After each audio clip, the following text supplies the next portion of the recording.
أوكي. السلام عليكم أجمعين، وبالنسبة لنا صباح الخير، وبالنسبة لكم مساء الخير، وكل أوقاتكم أوقاتنا المختلفة. I will share my screen directly. أوكي. أوكي. السلام عليكم أجمعين مرة أخرى. اليوم إن شاء الله حنتكلم عن topic ممكن يكون مختلف تماما. أنه يعني الtopic ده أصلا مقسمينه لأكثر من مستويات، يعني كان بأي طبقة احنا عندنا لا مفهوم مختلف. اللي احنا نتكلم عن moving Sudan governance forward, uh, how to building national geospatial framework infrastructure for Sudan. Okay, let's move. Our our content in this presentation is divided in three categories. هنشوف democracy concept، هنشوف من وجهة نظرنا نحن as a technicals how to، يعني كيف نقدر نعمل الديمقراطية في السودان، مش النظرة بتاعت السياسة as a politicals، لا as a technicals. في نفس اللحظة نشوف ال developing process for digital governance and also presentation our model for Sudan. Okay. Unfortunately, everyone he wants to be الديمقراطية في السودان، but للأسف كل الناس بيحاولوا يوصلوا للهدف من غير خطوات محددة، لأن أي سيستم في العالم كله في انبوت مجموعة من المدخلات بتحصل لها عملية بروسيس معالجة بشكل مختلف تماما، حتى بيجي الاوتبوت يا هو السودان الجديد أو السودان اللي عايزين نأسسه عن طريق الديمقراطية، عن كل الطرق الحكم الرشيد. لكن unfortunately لحد الآن ما تم مناقشة الجذور بتاعت المشكلة، how to be creation أو يعني السودان الدائري ما احنا نشتغل لتأسيس السودان. فيرست ستيب احنا من وجهة نظرنا از تكنيكالز، احنا بنشوف انه اول شيء عشان تنشئ السودان، دولة السودان، انت محتاج تعمل جفرنس للحكومة بتاعتك بكل مستوياتها. هنتكلم في المستويات في النكست سلايد. how to present it. السودان كل مستوياته، انك انت لازم تكون بتتعامل مع وزاره الكهرباء، تتعامل مع وزاره النفط، تتعامل مع وزاره الطرق، هم كلهم قاعدين في نفس السودان، فانت لازم تتعامل السودان كله از وان يونت. انت محتاج تعمل جفرنس لما بتتخذ القرار. الوزير اكس في الوزاره اكس حيكون ما في اي تقاطع بين الوزاره واي والوزير واي، لازم يكون في انتجريتد كامل حتى يعني نقدر نوصل للسودان. الحاجة الثانية لازم يكون في ايكونوميك ترانسفورميشن. المشكلة الحقيقية في السودان صراحة بعيدا من الوضع الراهن الحرب، يعني هي مشكلة اقتصادية أكثر مما هي مشكلة سياسية. لأنه كل الناس هي يعني القتال الحاصل ده كله بسبب الايكونوميك ترانسفورميشن، يعني هو قتال اقتصادي ممكن نقول أكثر من هو اغتيال اغتيال الأهداف، يعني يعني مختلفة. يعني هذا بالأساس هو الاقتتال من أجل الاقتصاد. الحاجة الأخيرة هو طبعا يعني بعد تعمل نظام اقتصادي أو تعمل جوفرنس، من الجوفرنس تبدأ تشوف نظام اقتصادي أو تحول اقتصادي للسودان. الحاجة الأخيرة أنت بعد تقدر تقوم تشوف التحول الاقتصادي السياسي. فأنت الآن إحنا مشكلتنا السياسيين معظمهم هم شايفين أو وجهوا كل أهدافهم في ايكونوميك ترانسفورم، في سوري في political transformation but not focus about governance. ما بحاولوا يعني يعملوا أساس للبيت، أنه لو دارين نبني مثلا building we need أساس قوي متين عشان يقدر يشكل لنا البلدن اللي عاوزينها إحنا السودان بتاعنا. فممكن أحمد. أقول يا يس. دقيقة، لو الناس بتسأل، لو ممكن تعلي صوتك شوية. سوري أوكي. يا، wait. شكرا. It's okay. Now it's okay. يا yes, Okay. yes, it is better. Okay. I will. Okay. I That's tried my that's best. that's good. That's good. Okay. سوري أنا هعيد بس بطريقة سريعة شديد. إحنا قلنا الهدف كلنا عاوزين نوصل للديمقراطية في السودان، لكن للأسف بنسعى للأوتبوت أو مركزين كيف ننشأ الديمقراطية في السودان، لكن تجاهلنا أنه الديمقراطية أصلا كل الدول الآن اللي اتنفذت في انبوت حاصل، في بروسيس بيحصل حتى نتيجة تحصل الديمقراطية. فزي احنا بنقول في الشعار في الثوره كان حريه سلام عداله، لا احنا كان ممكن نقول عداله سلام سلام حتى الحريه. يعني عشان إنشاء الديمقراطية في السودان محتاجين 3 انبوت أساسية. أول انبوت هو الجفرنس للحكومة، نعمل عملية حوكمة كاملة للحكومة عشان نقدر نشوف السودان كله از ون يونت. لأنه أنت لو الليلة لو قاعد في أي وزارة أو قاعد في أي متخذ قرار، لازم ما تكون بس شايف الحاجة اللي أنت بتثبت تعرفها، لا، أنت لازم تكون في الجفرنس كاملة. الحكومة كلها تكون ون يونت، تتخذ قرار من رئيس الوزراء للوزير للمدير لحد مستوى الفرد في السودان يقدر يكون قاعد في المنظومه. الحاجه الثانيه هتكون ايكونوميك ترانسفورميشن، هيكون في تحول اقتصادي، لان السودان او جميع الدول هي عباره عن مؤسسه. الدول هي عباره عن مؤسسه ضخمه جدا. هي عباره عن التحول الاقتصادي هو بينعش الدوله وبيقدر يعني يدي فيها الانبوت بتاعها الحقيقي. بعد ما نقدر نعمل الجفرنس افتر ذات نعمل ايكونوميك ترانسفورميشن، ممكن بعدين نقدر نعمل التحول السياسي. فدي من وجهة نظر واقعية على حسب التجارب بتاعت الدول. احنا شفنا مجموعة من الدول وعملنا دراسات اناليسيس كيف الدول دي نهضت نهضة كبيرة جدا حتى وصلت لمرحلة الديمقراطية الآن الموجودة في الدول. إيه؟ اوكي. اور بلان احنا قسمنا البلان بتاعتنا 3 بلان. فيرست وان which is بروسيدر بلان، اننا خطه تحت الاجراءات، انه احنا عارفين الوضع الان في السودان في وضع حرج. في نفس اللحظه بعد الحرج هتكون في حلول اسعافيه او حلول، لان احنا عندنا هتكون مشاكل جدا في النظام الصحي، مشاكل في الانظمه المختلفه اللي داير علاجات معالجه عاجله جدا. فحتكون البروسيدر بلان كيف نقدر نعمل في الاجراءات العاجله نقدر نحل المشاكل بتاعتنا.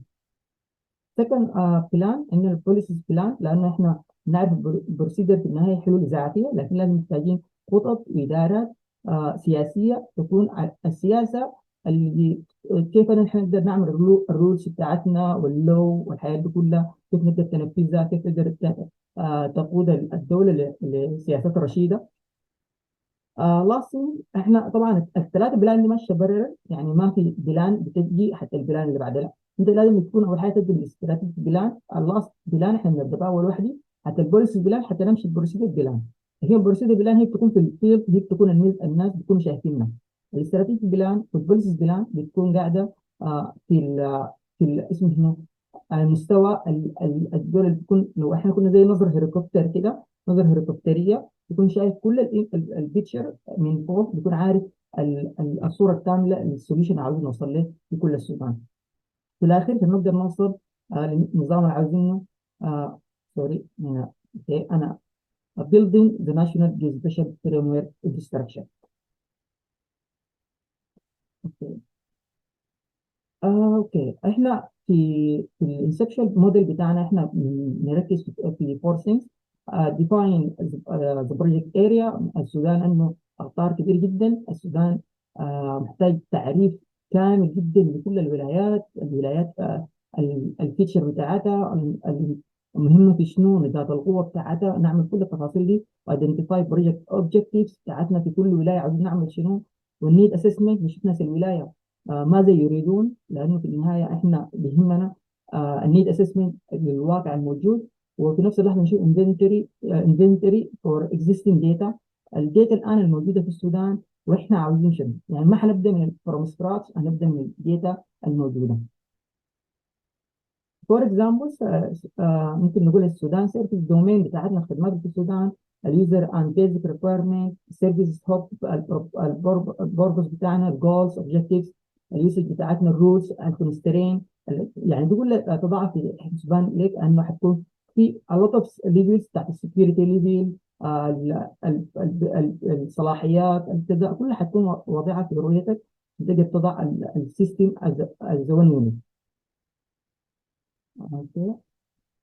طبعا انا قبل شويه ذكرت ان السودان مشكلته هي ميزته، مشكلته انه كبير جدا وفي نفس اللحظه بيختلف. يعني السودان واقع في 4 زون على المستوى العالمي، وانا بتكلم هنا ده في كل ولايه ممكن يكون الطقس مختلف في نفس اللحظه، يكون في نفس اللحظه في امطار في مكان ما، في المنطقه الثانيه لا توجد امطار، في الطقس مختلف في السافانا الغنيه والسافانا الصغيره، في مختلف الاجواء. فالاداره بتاعت الانظمه زي دي لازم تكون شايف السودان كله از وان يونت، انت بتقدر تقسمه على في التحكم الجفرنس بتاعتك، لازم تكون از وان يونت عشان انت مثلا تكون تقدر تشوف الايمج كلها بنفس اللحظه.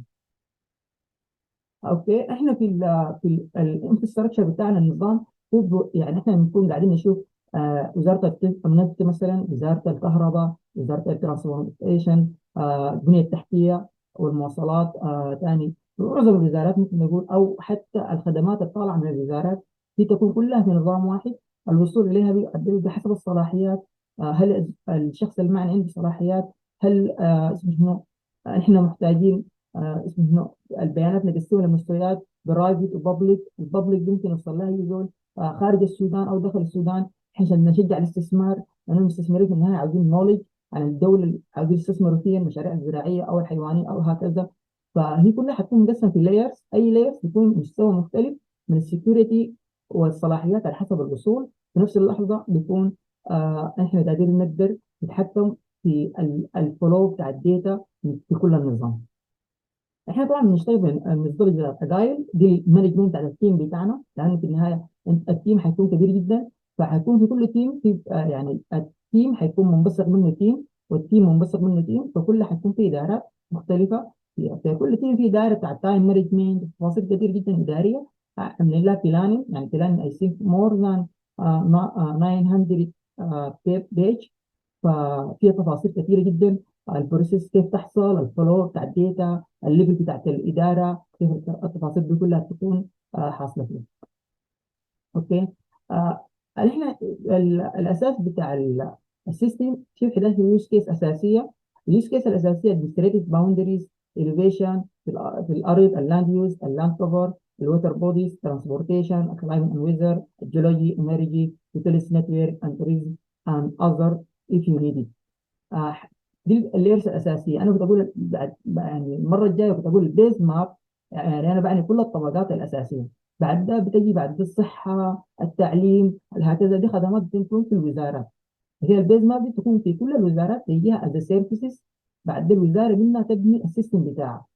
فبعد ده تيجي مثلا الوزاره المعنيه، مثلا وزاره التعليم مثلا، تبني السيستم بتاع التعليم العالي او التربيه والتعليم، او التعليم العام والتعليم العالي.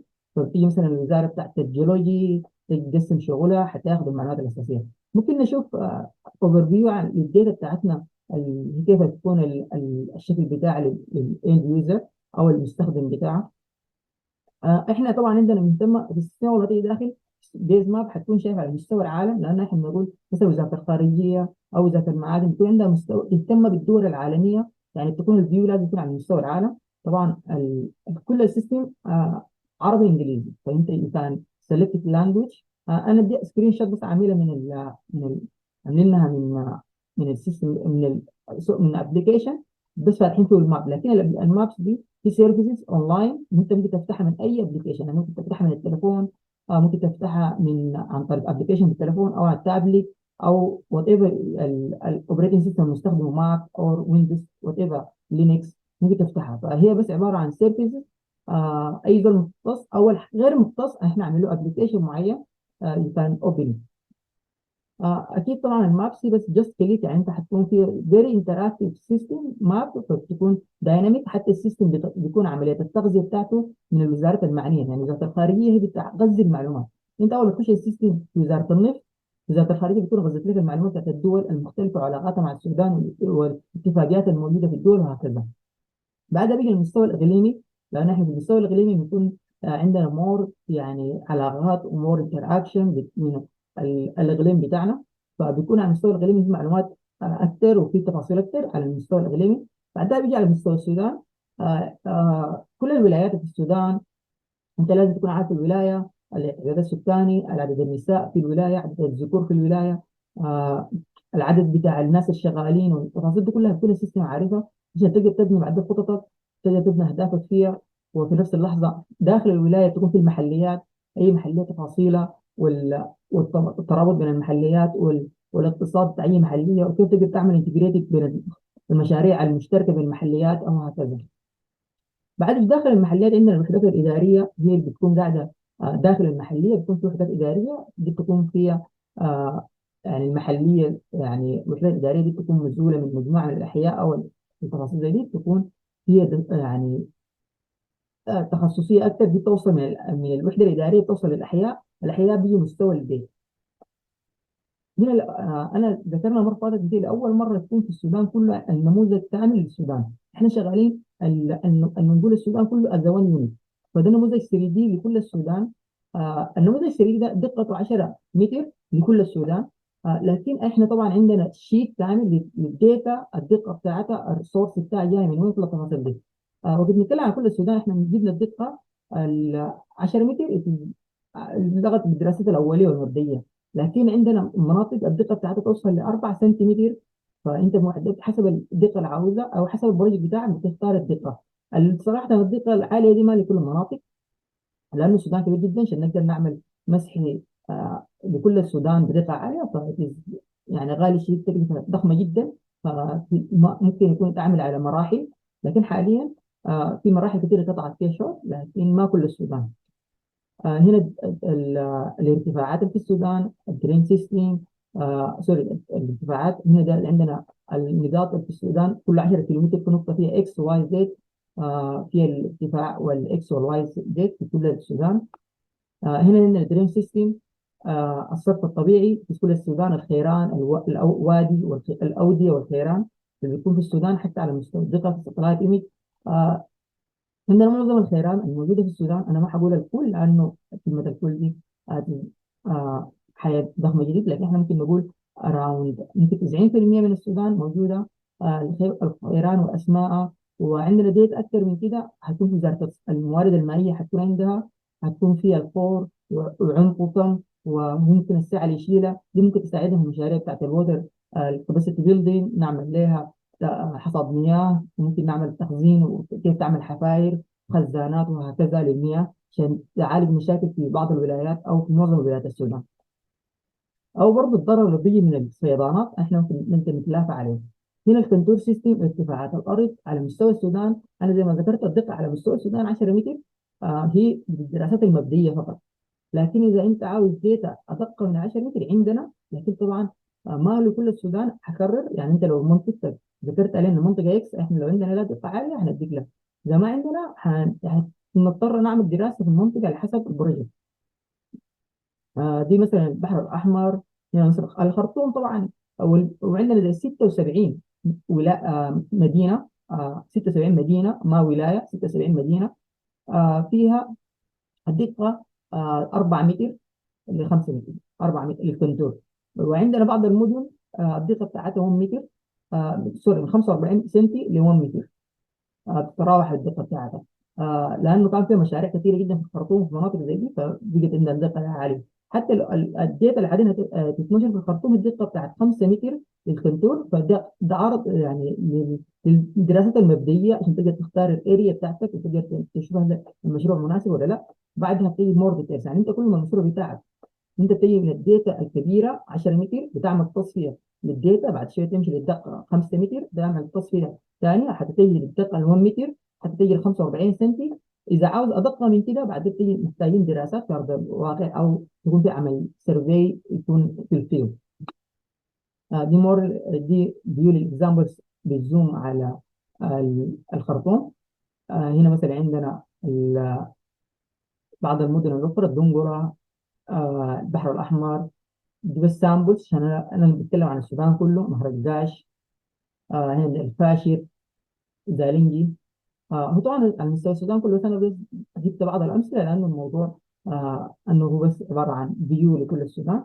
هنا عندنا الجبال كلها في السودان، الجبل بعدين وزاره المعادن ممكن تستلم الجبال، احنا مدينا ارتفاع الاسم التفاصيل زي دي، وبعدين بيقولوا المعادن اللي فيه، هل الجبل ده فيه، هكذا هكذا، وتكون في مور انفورميشن في السيستم اللي بيطلع من البيز ماب.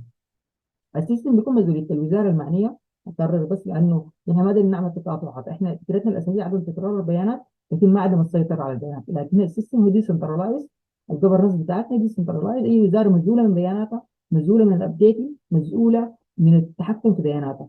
هي بتحدد بياناتها بابليك ولا برايفت، ما احنا الاكسبرت بتاعنا الخبراء اللي قاعدين في المجال، احنا فقط بنكون معاهم، نرسم الاطار معاهم الكامل، لكن هم اللي بيحددوا البيانات دي بابليك تطلع للعالم كل او تطلع فقط للناس اللي داخل السودان، او تطلع فقط للناس في الوزاره او برايفت او هكذا. هم بيحددوا النوع، بيحددوا كيف استخدامية البيانات، ومسؤولين من التحديث بتاعها، ومسؤولين من أي حاجة. طبعا في أسئلة كثيرة جدا عن موضوع التحديث، عن طريق الحياة دي كلها عندنا لها إجابات ممكن في الدسكشن الناس تتناقش فيها. هنا التربة في السودان، هنا الصخور والترسيب في السودان، هنا السيتلمنت في السودان، القرى والمدن، التوزيع السكاني أو الحضر في السودان كله. هنا ده مثلا دي مثال قرية عيد فارس، عيد الفرسان سوري، وكل القرى. هنا مثلا فور اكزامبل ده يعني هنا ده الساتلايت ايمج فيها لو لاحظتوا هو عبارة عن رسم للبيوت. يعني هنا عندنا انفورميشن سيستم، ممكن نقول انفورميشن سيستم في البيز ماب. يعني انت ممكن هنا ده تقسم السيستم بتاعك الاحياء مثلا. بعدين لو عندك مثلا السبلاي تشين مثلا للمواد التموينيه، عندك مثلا ادويه عاوز توزعها، عندك هكذا الاحياء التفاصيل زي دي. بعدين الصحه يستفيدوا منها، ينشروا مثلا مثلا زي وباء كوفيد 19 وكده، ايه الناس اللي اتطعموا وما اتطعموا، تفاصيل زي دي ممكن a lot of information can implemented through this information. الكلام ده على كل مستوى السودان، ولاية البحر الأحمر، كل التفاصيل على مستوى البيت. عندنا الداتا، سواكن، تسلا، مدينة تسلا، القضارف، القضارف also، مدينة غد مدني، آه، ولاية نهر النيل، سوري النيل الأبيض أعتذر، جنوب دارفور، نيالا، الأبيض، النهود، كاس، الجنينة. طبعا الجنين والاشكاليات احس فيها، فالناس ممكن تكون عن طريق السيستم ده تعمل حلول جذريه شديد، لانه لو تشوف الناس مثلا كيف اعاده تاهيل المدينه للسكان عشان يرجعوا فيها، التفاصيل دي كلها يكون فيها. مدينه دنقله، مدينه كرمه، الجولي، وهكذا على كل السودان. دي بعض السامبلز اللي جبتها. ثاني نيجي نشوف المستوى السوداني، المستوى الاتحادي مثلا يكون السكه حديد، المطارات، الولايات توزيعاتها، النهر وكذا، كل التفاصيل دي. لو لاحظنا هنا ده، حتى الووتر بوديز، يعني احنا بنتكلم عن الووتر بوديز. هنا ده في انت بتعمل فيه كالكوليشن شديد. يعني انت مثلا عندك اللينس بتاعه، وعندك في نفس اللحظه العمق بتاعه، ممكن تحسب كميه المويه اللي قاعده فيه، وممكن تحسب لو حصل فيضان الاحتياج تغرق فيه كم. دي كلها ممكن كالكوليشن تكون انظمه الجي اي اس اصلا بتوفر الامكانيات دي اصلا فيها. فاي زول عنده خبره بالجي اي اس او ما عنده خبره، احنا ممكن نعمل موديل. انت بس جاست كليك، بيكون في بوتون تعمل كليك فيه، البروسيس بيحصل اوتوماتيك، بيقوم بيوريك. بيقول مثلا لو المويه دي جاتني 13 سنتيمتر، او بس تكتب 13 مليمتر او 13 سنتيمتر، المهم حسب الوحده القياس الدائري انت، بوريك المويه دي حتمشي وين، الفيضان بيجي وين. ممكن من خلاله ممكن تعمل خيران، تصريف للمويه، وممكن تعمل فيها تخزين، ممكن الناس تستفيد منها فيما بعد في المشكله بتاعت المياه اللي قاعده في السودان. وللمعلوميه، المياه اللي قاعده في نسبه الامطار عندنا في السودان اعلى من نسبتنا في نهر النيل. يعني للاسف يعني ولحد الان ما مستفيدين منه. هنا السكه حديد حتى على المستوى التقاطعات، كل السكه حديد. يعني انت ممكن تكون هنا ده في عطبره في راس السكه حديد، كل التقاطعات كل السكه حديد بتفاصيل. الدقه بتاعت السكه حديد تكون اولموست بالسنتيمتر، يعني تقريبا 30 سنتيمتر، من 10 سنتيمتر ل 30 سنتيمتر. دقه عاليه جدا جدا جدا، لانه تم التصوير بتاع السكه حديد بالطيران، فهي دقه عاليه جدا. هنا التليكوميونيكيشن في السودان كلها، وكيف توزيعاتها وتغطي، كيف احنا ممكن هنا تعمل اناليسيس على التغطيه بتاعت الاتصالات، التغطيه بتاعت الانترنت، هكذا وهكذا. انت تعمل مور اناليسيس. احنا تخيل انت الليله اللايرز دي اللي قلناها دي، لو جبت فور لايرز خطيت تعمل اناليسيس بدور كيف. فاحنا بنتكلم ممكن تجيب حلول احنا ذاتنا ما كنا متوقعينها. يعني ممكن يجي واحد يقوم يجيب 4 لايرز، يقوم يعملوا في لايرز واحده، يجيب سوليوشن. فالفكره بتاعتنا احنا دي سنترلايز، احنا دايرين الناس كلهم يعني كان يعني ابن السيستم بتاعنا. احنا هنكون معاهم، لكن احنا الفكره بتاعتنا احنا وي نيد ديفلوبينج الكونسيبت الكبير جدا في السودان. هنا الدروب، الطرق غير معبده في السودان كلها، التراكن سيستم في السودان، سوري مش الدروب اللي كلها في السودان الطرق لكن غير معبده. فممكن تكون تواصل. هنا الطرق المعبده في السودان طبعا ولايه الخرطوم عشان هي ولايه كبيره. هنا مثلا النفط، المربعات بتاعت النفط، البايب لاين. هنا عندنا الكهرباء، الخط العالي، توزيعات الكهرباء كلها في السودان، تفاصيل زي دي. هنا عندنا مشروع المشاريع الزراعيه في السودان كلها، زي فور اكزامبل الجزيره على مستوى الحواشه. more information you can get it. الحواشة المساحة بتاعتها كم مزروعة، بتجيب كم فدان، سوري، زارع مزروعة كم كذا. هتجيب معلومات ضخمة جدا جدا. حتى احنا عندنا أنظمة مبنية من البيز ماب، دي أنظمة مختصة مثلا وزارة الزراعة، وزارة الاستثمار، وزارة كان أنا عرضت هنا مشروع بتاع لو قبل سنة تقريبا عن هاو تو انتجريت السيستم مع وزارة الاستثمار. المشروع ده تطور هنا ده المشاريع، سوري، هنا ده الحتات المزروعة أو النباتات الطبيعية اللي قاعدة في السودان، الشجيرات والنباتات الخشبية وهكذا. هنا عندنا الغابات والشجيرات الموجودة في السودان، الغابات المغلقة المفتوحة، مفتوحة المغلقة، دي مسميات ناس الغابات. بيكون عندهم أكثر بقى معرفة. وإحنا هنا عندنا فكرة بتاعت إنه في سيستم حيكون يعني شايل البيانات السيرفيسز دي من البيز ماب، هو مبني سيستم لوزارة الزراعة والغابات، يكون مور انفورميشن، مور انفورميشن اباوت أي شجرة بالاسم بالرقم، الشجرة دي حشاب بتطلع كم وهكذا، تفاصيل مور انترستد احنا عاملين فيها السيستم. اوكي. هنا مثلا حتى الحدود المائيه بتاعتنا في السودان، الحدود الدوليه والحدود المحليه في البحر الاحمر، الجزر في البحر الاحمر كلها، عشان ممكن نعمل السياحه وهكذا، حاجات كتير جدا ممكن في الفيوتشر. اوكي، ده مثلا نهر النيل، هنا كل الووتر بوديز في السودان. أنا طبعا جايب أمثلة بس من معظم السودان، لأنه الناس عشان تيجي تعمل التخيل بتاعك يقدر يستوعب أنه الفكرة بتاعتنا هي السودان كله از وان يونت. إحنا ما قاعد نقسم السودان في الفكرة، لأنه السودان وانت بتعمل از وان يونت. الليل اللي قاعد في دارفور لو عمل مشروع زراعي، اللي يكون في الشرق هناك يكون عارف أنه في مشروع هناك. لو عاوز يستثمر في الغرب يمشي الغرب، لو بتاع الغرب ده يكون ذات يكون شايف القاعد في كسر حاصل شنو والزول هناك. لكن طبعا الكلام ده كله بيجي على حسب السياسات الموضوعه من الوزارات. يعني احنا ما بنضع السياسات، احنا فكرتنا الاساسيه احنا دايرين نعمل الحوكمه الجفرنس للسودان، مش طبعا في الدول المختلفه، مثلا انا مثال مثلا الامارات والسعوديه، الجفرنس بتاعتها مختلفه تماما، ما هو زي السودان. الجفرنس يعني احنا جبنا امثله كبيره جدا، يعني جبنا قريب ل 7 سنتريز، قمنا قعدنا عملنا اناليسيس للجفرنس الحاصل عندهم، حاجات كتيره. الجفرنس اصلا صراحه احنا شغالين ما السيستم ده بس، احنا المنظومه بتاعتنا هي اكبر من السيستم. لكن احنا عشان نوري الناس احنا الهدف بتاعنا لازم يكونوا شايفين او البوت قدامهم في عيونهم عشان يقدروا يعرفوا الجفرنس. يعني الداتا بالنسبه لنا مو مهمه شديد، احنا بالنسبه لنا الفلو بتاع الداتا هو الاهم. الداتا تمشي من وين وتوصل لمنه، تمشي لمنه. والقوانين بتاعت هاو تشير الداتا بين الوزارات، هاو تشير الداتا بين المستخدم اليوزر او المواطن السوداني، كيف يقدر يعرف البيانات نفس اللحظه. الزول المستثمر برا السودان كيف يوصل البيانات، يعني ليه مثلا الزول السوداني قاعد برا السودان، يعني ممكن يكون في نظام عقارات يبتدي من هنا يعرف كل التصاميم، ممكن يشتري من برا السودان. الله انفورميشن ممكن تتحصل. احنا بنضع العالم كله الان تجاوز الفكره بتاعت الناشونال جيو انفورماتيك انفراستراكشر. هنا مثلا الآبار في السودان كلها، هنا مثلا عندنا المحطات المياه في السودان، الجزر في السودان. طبعا جزيرة أردوان عشان أنا قريب منها فجبت المثال على منطقتي. فهنا عندنا السدود القاعدة في السودان كلها، سد مروي، هنا مثلا السد تفاصيله في دوكيومنت تكون على السد تخزينه كيف. هنا ممكن في مشاريع مثلا ما تقامت ممكن تفاصيل عنها. هنا الووتر بوديز القاعدة في السودان، يعني مثلا برضه حوض النيل وتفاصيله، المعدلات السنوية لسرعة الرياح وهكذا.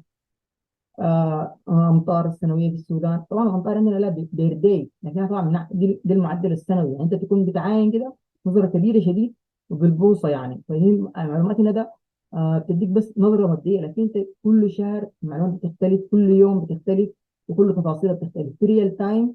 في ستة محطات في السودان في ريال تايم بتجيب لك معلومات.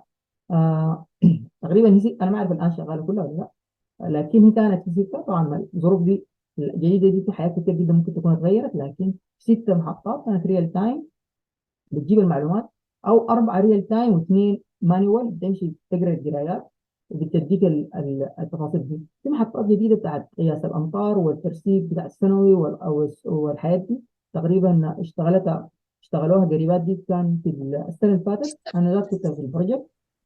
لكن البروجكت تقريبا unfortunately ما تم بكل التفاصيل اللي كنا مخططين لها. معدل السنوي للحراره وهكذا. يعني احنا بنتكلم كل النظام بتاع الويزر في السودان، بديك القراءات فيه التبخر السنوي وهكذا. احنا اصلا فكرتنا الاساسيه عشان نتعافى من الكارثه الحاسه دي، فلازم يكون عندنا على ثلاثه مستويات قبل الكارثه. يعني الليله مثلا عندنا إحنا نتوقع بكوارث المفروض تحصل لنا. يعني مثلا في كارثه مثلا، نقول الكارثه بتاعت آه، الليله اسمه شنو، الوبائيات مثلا. الليله عندنا مثلا الناس اللي قاعدين في ولايه الخرطوم، ممكن تمشي مثلا ولايه اكس، انا ما حافظ اسم الولايه، الولايه الفلانيه في امراض اصلا قاعده في الولايه. فالزول ده كنت تمشي الولايه دي تكون المناعه بتاعته ضعيفه، فحيجيه وباء ممكن يجيه الخرطوم لو رجع تاني الخرطوم، او قاعد في الولايه دي ذاته ممكن ينشر الوباء ده يتطور وهكذا. فلازم تكون في دراسات قبل الكارثه لو حصلت الناس تعمل شنو خطه الاستجابه وهكذا. انا ده مثال بس الوبايات، لكن الامثله دي في كل الفيضانات وهكذا وهكذا. اثناء وقوع الكارثه لو حصلت لا قدر الله، كيف تحصل الكلام ده كله، ادارتها كيف تكون في نفس اللحظه. احنا بنتكلم اثناء وقوع الكارثه زي الحرب الان حصل في السودان، كيف نقدر نعمل التموين، المواد التموينيه كيف نقولها من النقطه اكس من النقطه واي، كيف نقدر نساعد التفاصيل دي وهكذا. وبعدها وقوع الكارثه، يعني الكارثه اللي وقعت دي احنا بعد وقوعها كيف نقدر نعالجها، والخطه بتاعتنا البلان بتاعتنا وكل تفاصيل. يعني ممكن نقسم الكوارث ليفلز. قبل الكارثه ممكن نتوقع على الكوارث الجايه شنو، ونقول يا رب ما تيجي، لكن نتوقعها ونعمل خطط لها للاستجابه لحاله الطوارئ فيها. وبعدين نقول وقوع الكارثه نعمل شنو بعد وقوع الكارثه. اوكي. المين سيكتور بتاعتنا اللي ممكن تتبني، القطاعات اللازمه الان احنا بنبنيها وشغالين فيها الان البروجكت بتاعنا، فوق ال 11 يوز كيس اللي ذكرناها سابقا، دي حتكون الانظمه التخصصيه فيهم: النظام الصحي، الاقتصاد التنافسي معرفي مبني على الابتكار، القطاع الخاص، المجتمع امن وغذاء عادل، التعليمي، قطاع التعليم، القطاع الإعلامي، التقني والمعرفي، المعلومات الأساسية الجاية من البيز ماب، الاجتماعي، مجتمع متلاحم محافظ على هويته، كيف نقدر نخلق المجتمع، كيف الأنظمة بتكون السوشيال انجينيرنج يجوا داخلين عملوا دراسات على المجتمع، كيف إنه الناس دي تتلاحم يكون مجتمع محافظ على هويته في نفس اللحظة، ما بدنا نتدخل في الهويات، احنا بدنا نحافظ على الهويات، نحيي اللغات المحلية ونأرشفها ونعمل لها دوكيمنت. عندنا الاطف سوليوشن بالذكاء الاصطناعي شغالين عليها، ال NLP الناشونال لانجوج بروسيسنج شغالين عليها، شغالين في حياه بالرينفورسمنت ليرنينج، الانظمه كيف نقدر نعمل الحياه دي كلها اوتوماتيك وكل التفاصيل شغالين عليها. وشغالين برضه بالبيئه مستدامه وبنيه تحتيه متكامله. في مشاريع طبعا اي يوز كيس زي دي جواها الاطف بروجكت شغالين فيها في العلاقات العالميه والاقليميه واخرى. يعني الاخرى دي طبعا احنا ما هنقدر نوسع كل السودان في نفس اللحظه، وبدينا في اليوز كيس دي، بعدين كل مره حنتوسع مثلا من الزراعه، الحيوان، الثروه الحيوانيه وهكذا وهكذا، هنتوسع فيهم كلهم. خدت لهم في الرؤيه بتاعتها، لكن ما حنقدر ننفذهم من يعني من خطوه واحده او من كل التفاصيل. الان احنا بس الكوارث بتاعتنا الطبيعيه الان اللي شغالين فيها هي الكارثه بتاعت الفيضانات، لان دي في الان زي ما بيقولوا دي المصادفات في المستقبل الحسي العام اللي قدامنا. في كوارث اخرى زي ما ذكرنا: الوبائيات، الجوع اللي بيحصل، ممكن يكون في عمليات شنو الامراض والجوع والحياه العاجله شديد اللي بتتعلق بحياه البني ادم. دي احنا خدت لها اولويه. وبعدين بعد تتعلق بحياه البني ادم خدتين للتنميه وخدتين التكامل وهكذا. فدي كلها ممكن احنا نكون الكوارث اللي خدتين عليها. البروجكت بتاعنا ده الحياه اللي قلت لكم دي almost everything is done.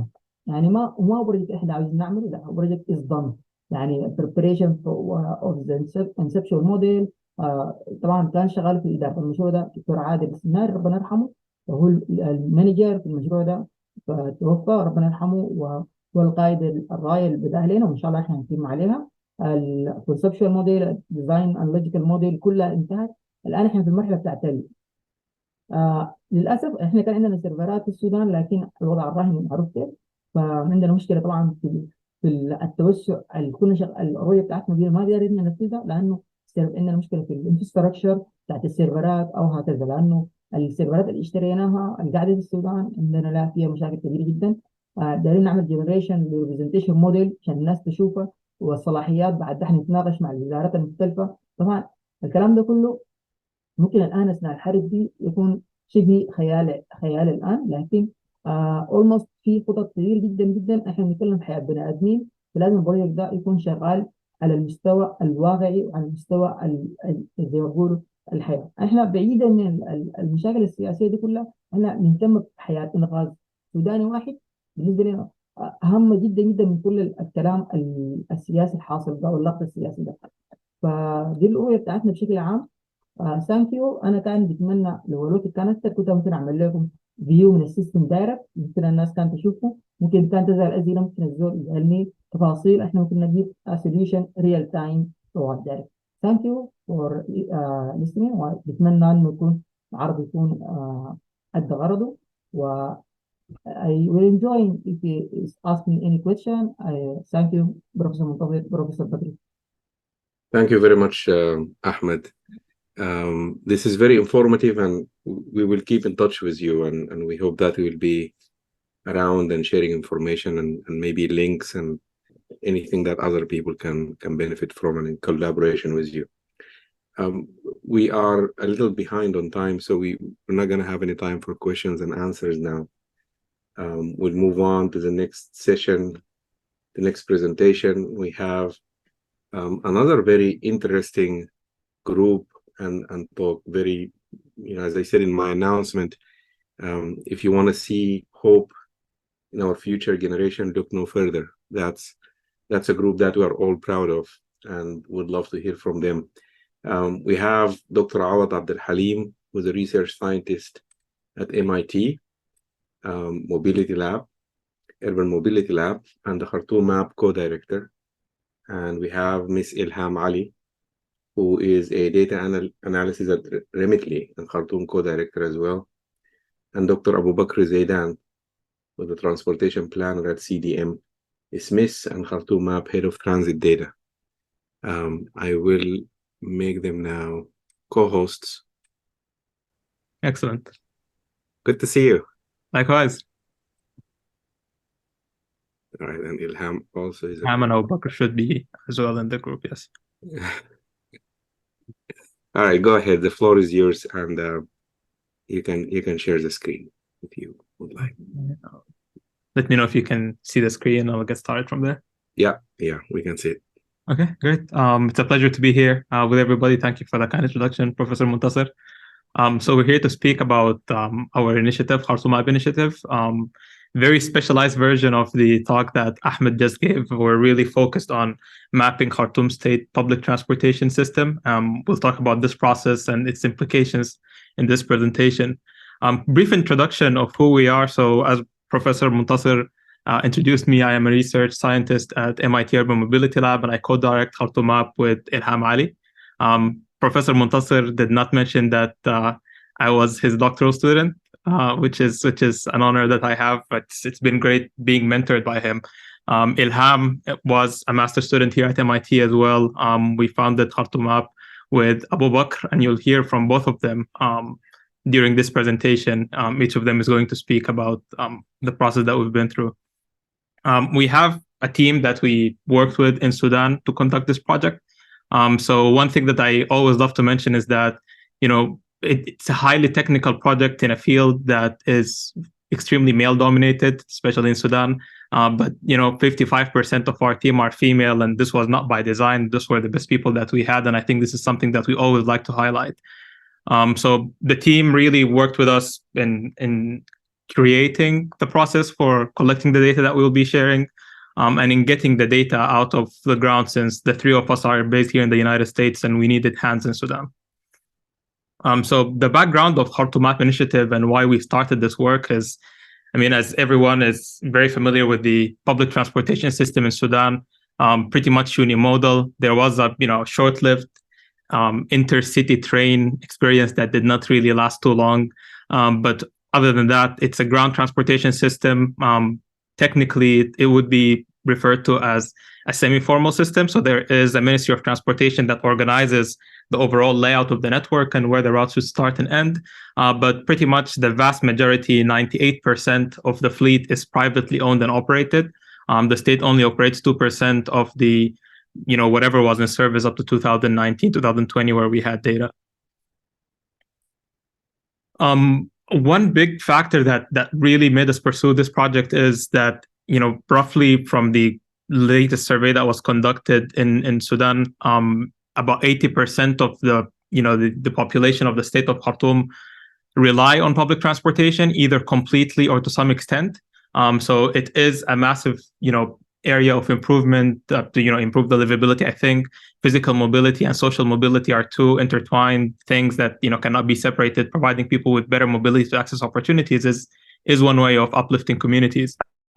The typical problems are, again, the prices, the queues, the overcrowding when there's service, the availability. But really, those two at the bottom here are the biggest factors that impact public transportation planning and operation in general, that there is no visibility to the system. If you want to get from point A to point B in Khartoum, the way to navigate that you have is a word of mouth. And, you better hope that whoever's giving you the word of mouth knows the best route. And that does not provide for a roadmap for improvement. It is really hard to fix something you cannot see. So we really wanted to map the system and collect qualitative data about the usage as well, make that available to researchers and practitioners as a first step to improving the public transportation system in Khartoum. So again, our initiative has been focused on Khartoum state with the 7 localities. We really had 4 targets in mind. Again, just showing the quality of community-driven projects that the 3 of us wanted to initiate and take the lead on to improve something that we believe impacts the lives of millions. Our main purpose, technical purpose, is collecting, validating, mapping, and soon, inshallah, open sourcing Khartoum's first public transportation database. There is a part that we also collected qualitative data at a neighborhood level public survey, public mobility survey. So that is something that Ilham is also going to speak about. Abu Bakr is going to speak about the first part. We should have been conducting hackathons and startup seed funding around, the past couple of months, but unfortunately, because of the crisis, this did not materialize. This is something that we look forward to conducting in the future. So this is one aspect of our project that we'll not be covering in this presentation. Just to highlight the partnerships, so we have the project started by being generously funded by the World Resource Institute. We were one of 4 projects selected out of over 130 proposals last year to conduct digital transformation in Africa, and this was our, the domain that we selected for that. We have local partners, 249 startups, who do excellent work in Sudan, in community building, in the entrepreneurial community, in education. So those are our core partners. We did have a very good working relationship with the Ministry of Transportation and Infrastructure in the state of Khartoum. They have been very, very collaborative with us prior to, everything going off during the crisis now. And we think, again, to Ahmed's point, those type of relationships are important to have. I think a top-down approach is very important, where even community-driven projects have some level of integration to ensure that they can be successfully implemented, especially in the environment in Sudan. For the second phase that we'll not be speaking about, again, we still have ongoing partnership with my lab here at MIT and Zahra for Education that Ilham co-founded and directs as well. And we can speak about that later offline if anyone's interested in learning more about the educational aspect in the interest of time. So I'll pass it over to Abu Bakr Zaidan, who's going to speak about the process that we went through in mapping the public transportation network and where we got to.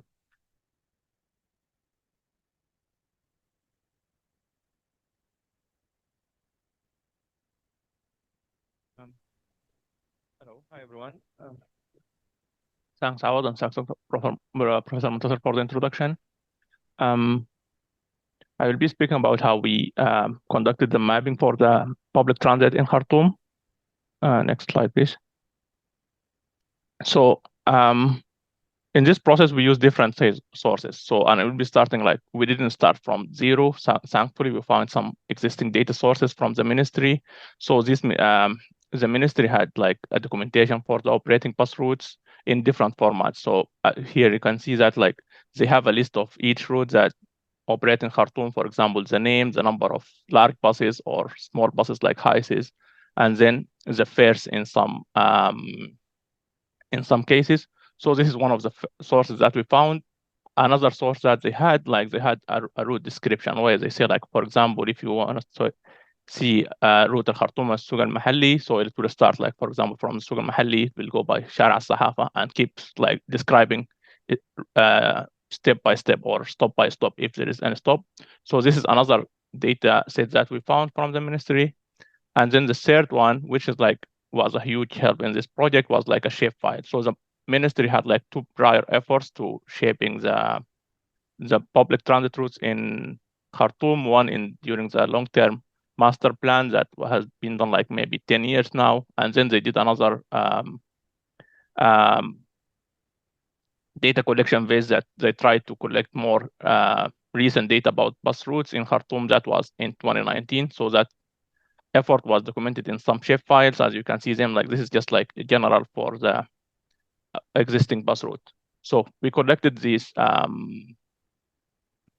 different data sets, and then we come up with this diagram to do our process. So first we will pick like each route from the list that we have in the shape file. And then we see like, because the data has been like collected maybe 10 years ago, so maybe some of these routes have been they are not active anymore. So we'll check each route. Is this route still active or not?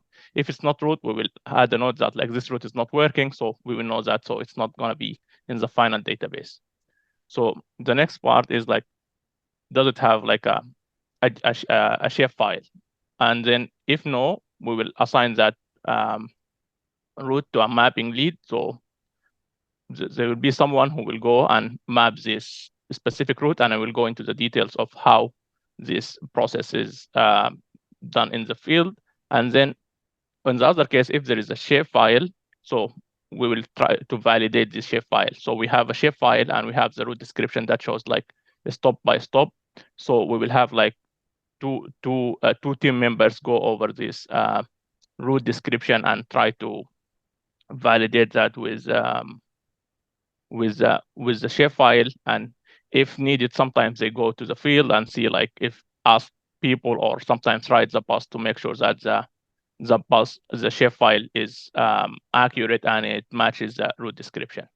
So the output of this process is like this table. So for example, if we look at the first route, like the Khartoum and Suq al-Mahalli, so we have the length of this route. It has a description, and there is two people approved this route, like the validation lead and the mapping lead. Both of them, they said the route is accurate and everything. So this route is done. While, for example, if you look at the Al Khartoum Rimela route number 3, so you see like this route, the validation lead went and found some issues with this specific route. So it's assigned like M, which means mapping.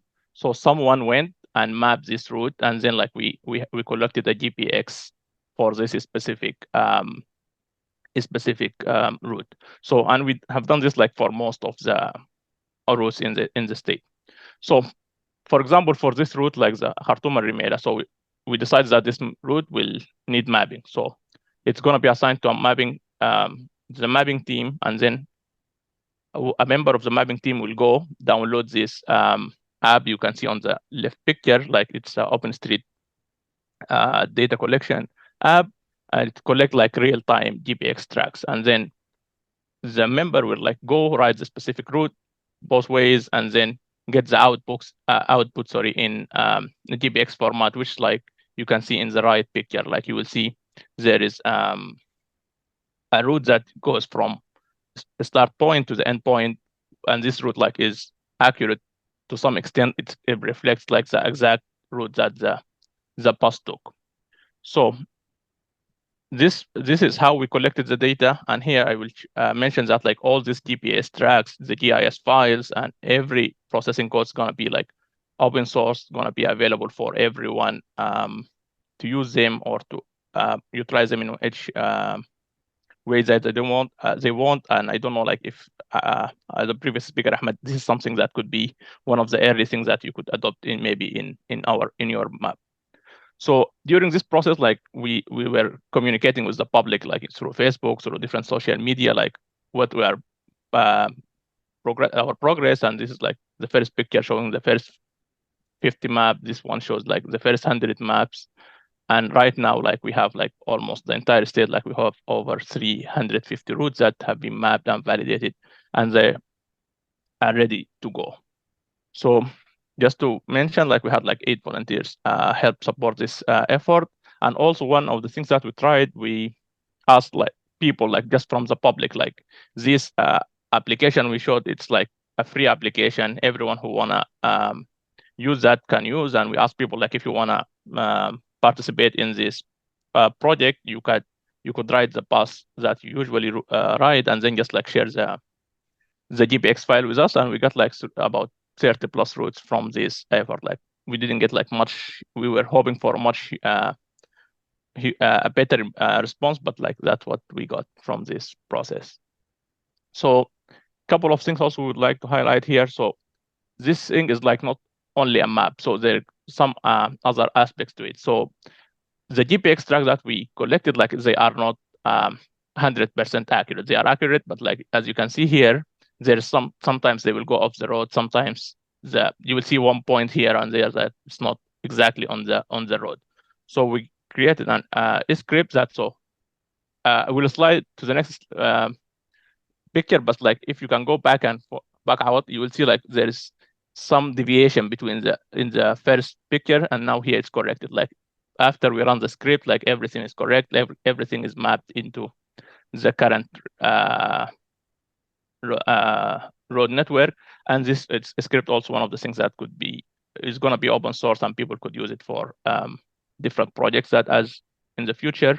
And also these GPS tracks, they are not only points, they also have they record like the speed and the time. So we could look at different problems like traffic patterns or the travel time, like between the scheduled and the actual travel time during different times of the day. So with this, I would pass it to Ilham to continue the presentation. Thank you, Abubakar. Okay, thank you, Abubakar, and thank you, Awad, for your presentations, and thank you, ASAPA, for having us. I'm Ilham, like Awad said earlier, and I'm the co-director of Khartoum Map. We're going to talk a little bit about beyond mapping, beyond the technical work that we did. We did a lot of community work also that was very important, and you guys will see how in the following slides. So we had 5 key deliverables that were the main goal of the project. So you've heard about these 2, which will be the bus route collection, and GTFS is another way of saying that we're going to open source the data according to certain protocols. So this is what allows it to be integrated with different mapping services that people commonly use, such as Google Maps. And then the second was to create a paper transit route map. So that looks like finalizing and cleaning up the maps that Abubakar showed you to create a final muwasalat or bus route map for Khartoum. So the third part of this project, which is also very important and things that we're working on now, since we've completed the data collection, is understanding, now that we have visibility into the system, who does it serve and who doesn't it serve? So this is an accessibility analysis that shows the coverage of transit across the different areas of Khartoum. Of course, this will have changed a lot now due to recent events, unfortunately, but we will have a baseline for understanding the capital and a route forward whenever things are able to change for the better. The fourth deliverable that we have, and we spoke about this briefly, is our neighborhood mobility surveys. So these were collected at bus stops and along bus routes, as well as online.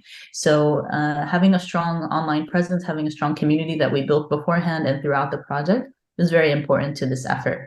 And you guys will hear a little bit more about the data collection. The fifth part of this project, which is postponed for now, was to do a lot with the educational piece. So the original idea was to have a lot of training available for university students, for the entrepreneurial environment, and for other interested parties in Sudan, so that whenever all of the data was collected, we had visibility into the system, then we had a lot of innovation activity around that. Like Awad said, we do hope to continue this in the future, but it's something that we'll have to put a pause on for now. We were well into the planning phases when the conflict started in April, but we'll have to keep kind of an open ticket for how to achieve this in the future, inshallah. So like I mentioned, public communications and engagement was very key from the beginning of this project. So one of the first things that we did was have someone help with our public communication. We have about a third of our followers who are outside of Sudan. So we had, a good breakdown of a global and local audience. And this was important and became even more important over time. So we had quite a young, organically engaged and growing audience. So many people came first because they were interested just in the project announcement and what we were hoping to do in Khartoum. And then we posted regular updates from our team in the field, from engagement activities that we did in Khartoum around December and January. And then also the route maps that Abu Bakr showed you on the previous slide. So we had a lot of engagement from that, a lot of interest across different groups in Sudan, and we were able to build quite a big reach. So engagement also helped our mobility survey have a huge success. So we actually gathered the majority of our survey responses from online responses. So we had a huge response that we were actually very excited to get. We didn't expect to get exactly that amount of response, but I think within the first couple of weeks we had around 5,000 responses, which was wonderful. So these are like an example of some of the questions that we were asking. We were able to collect a lot of data, including where people are coming from and going from, so the origin and destination, where they live, so often down to the level of a specific neighborhood, but definitely in Mahalliya. People's jobs, some demographic information, and then also some income information. So in total, we were able to collect 7,000 responses. So in addition to the online surveys, we also had our team collect surveys at bus stops and along bus routes. So we had a good breakdown of kind of self-reported information and then responses that we collected along routes.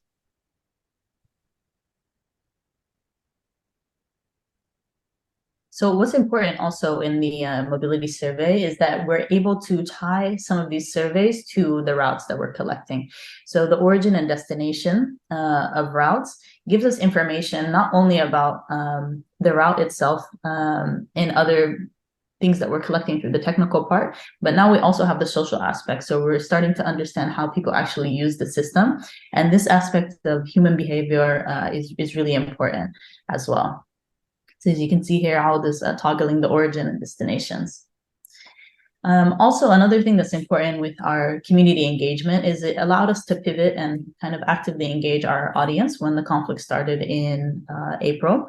So because of the active engagement and the ongoing dialogue that we had with our audience, this allowed us to respond quickly and effectively to the crisis in Sudan. So we pivoted and we were able to donate 10,000 from our project fund and have a matching donation drive. So thankfully, the community responded really well, and we were able to raise almost the full amount and donate that all to ASAPA, the Sudanese American Physicians Association. I'm sure you guys know the organization very well.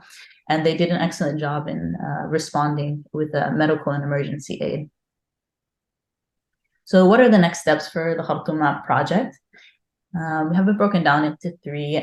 Currently, we're working all of the processing and the work that we can do on the data from outside of Sudan is the main focus right now. So that includes the finalization of the routes and the survey data that you guys saw presented here. The second part is to share best practices and results widely. So this has been a long process for us over a year.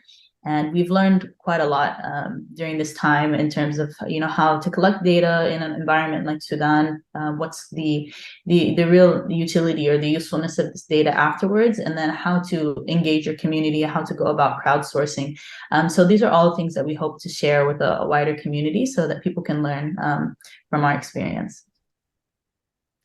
And then third, we're continuing to consider how to position this work for best future use. Of course, the conflict in Sudan has changed so much, so it's unclear exactly what the future will be. But we know for now that we will, continue with the open sourcing of the data and then continue to assess how to best use this work in a future way. But of course, having data, especially comprehensive data, a project on this scale at any point in time is really helpful for when you're going to rebuild the future. Because inshallah, يعني في يوم من الأيام, when we're able to rebuild Khartoum, we'll know how the system used to be. So if we're rebuilding in a different way or trying to better serve the population, we'll be in a better position to do that, inshallah. Yeah, and then so that's the end of our presentation. Feel free to contact us. We are on multiple social media platforms, mainly Facebook and LinkedIn, or you have our contact information, so you can contact myself, Awad, or Abu Bakr at any time. Thank you, ASAPA, very much for your hospitality, and we appreciated speaking with you. Thank you very much. What did I say? That's I'm filled with hope already now. So thank you very much, and we look forward to seeing the more beautiful things that you guys are doing and to more collaboration with you all. Is Nasreen here, Bakri? I can't see. Let me see. If you, I can't see her. Maybe you can elevate her to. Oh, she is here. She is here. Moderator. Okay. Yeah. Okay. So we can take a question, maybe. Meanwhile, as we promote Yasmin to a panelist, anyone has a question?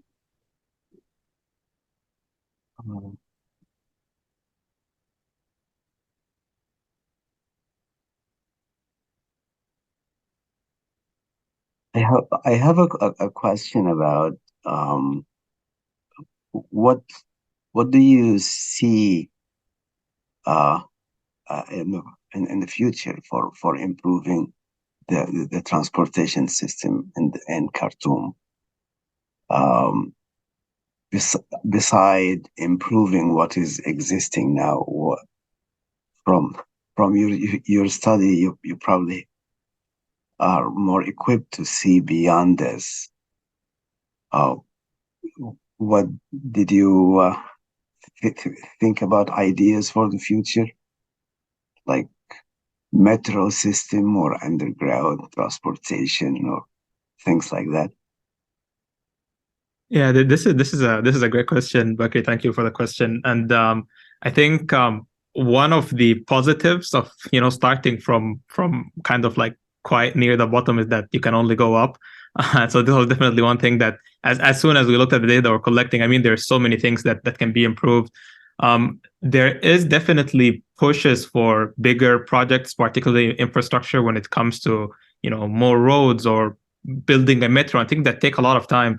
But just being a mentee of Professor Montasser here, we're more of the systems people, and there's a lot that can be improved about the systems and the operation and the layout of the network and where the connections between those bus routes are. So I really think that there are things that can be improved, just from the existing pre-war situation, just rerouting things and constructing a better, more comprehensive network once you understand where people are coming and leaving.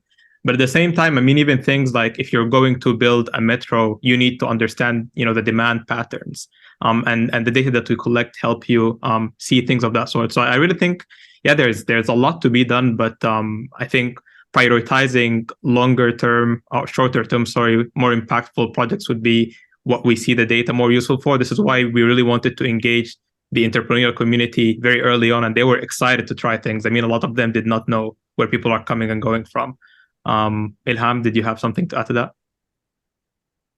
Yeah, I agree with that. And I think the other thing that our project allows us to do is be very prescriptive about the changes that we would, recommend or suggest. Because we've done like the accessibility analysis and we know where the system is failing, that allows kind of a more targeted response. So if you're going to put more bus routes, you know where to put them, where people need them and where they will use them. And I think it's the same thing when you're thinking about other modes of transport. So whether that's a metro, there have been ideas for a ferry system across the Nile before. All of these things are extensions of the existing system. So knowing the bus route and knowing the demand and kind of the supply on that route allows you kind of to build on top of it for a metro system, for light rail, or anything else that would be done in the future. Perfect. Thank you. We'll take two very quick questions, one from Ahmed Dawood and then from Abdurrahman Shoaib. Ahmed, please go ahead, ask your question.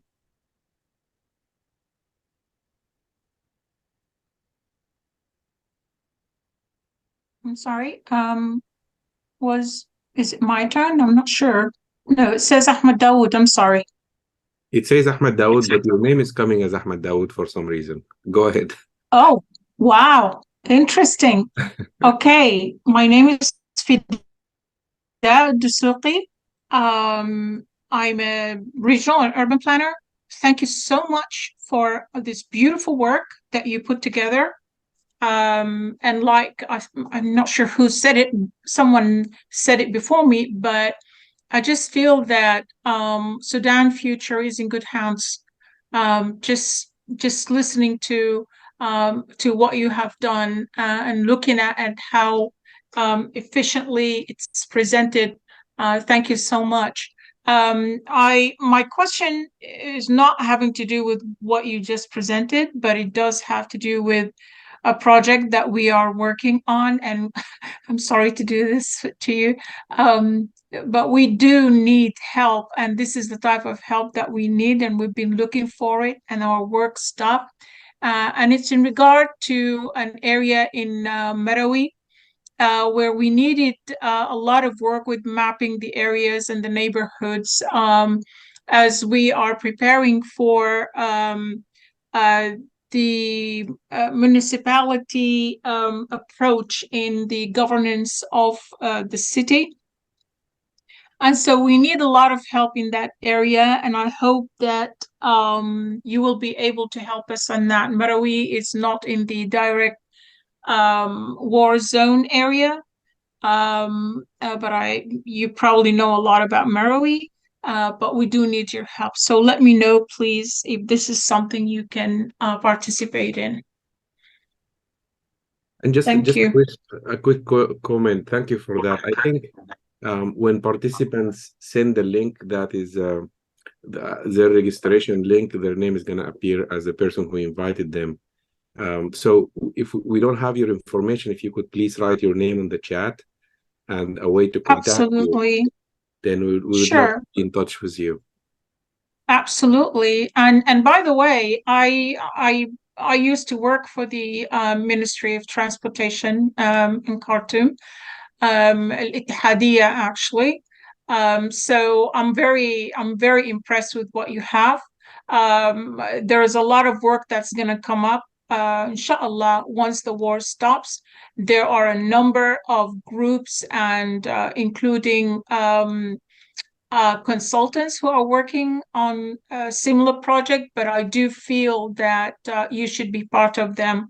So let's stay in contact. We'll see what we can do. I'm going to leave my email here. Thank you. Excellent. Thank you. I'll be in touch. Thank you, Awad. There is Abdurrahman Shoaib, and I'm allowing you to talk now, Abdurrahman. Please go ahead. Well, thank you for the opportunity. I have to start by thanking and commending this great work. And as has been mentioned, I think our hope in the future is really realized now. I'm really impressed with what has been presented. I think Ilham has already alluded to my question on when she talked about ferry system. So my question was going to be, how about integrating river transport with the ground transport? Is there an intention for the local government, for example, to work on that, or it's going to continue to be a dream for a long time to come? And thank you again, Ilham. Yeah, I can maybe speak to it briefly. I think for us as Khartoum Map, kind of our role more is in collecting and providing the data. We don't necessarily have a direct impact on what the government might choose to implement in terms of transportation. But what we know from how the system operates now is there's quite a lot of room for private operators to do certain things. Of course, with the permission and the proper permits from the ministry. But the system that Khartoum has now is kind of a public-private partnership where you have public routes that are set, but all of the operators or the majority of operators of buses are private. So there is quite a lot of, a public-private partnership that you see, and more than likely in the future, that's, you would see a continuation of that dynamic. Thank you. One thing I'll add to that, that Ilham mentioned, is one thing that we noticed came up as we progress in the project, is that the employer shuttle system in Sudan is actually much, much bigger than many other parts of the world. And those are buses that just, operate in, during the rush hours, AM and PM, and they're just parked the rest of the day. So there is a lot of really, really, different ways that you can play around that system to integrate it with public transportation. And this is one of the things that was surprising to us, just working with the data, and then we realized there's this massive market of private shuttles for employers, whether it's government employers or private employers, and that is not integrated with the public transportation system at all, although it is mass transportation in a sense. Thank you very much. So Awad, Abu Bakr, and Ilham, thank you again. I just want to mention that at 1:35 we have an open discussion session, and we are using the Miro platform for brainstorming. I know that you guys might have other commitments, but I hope you have the time to join us.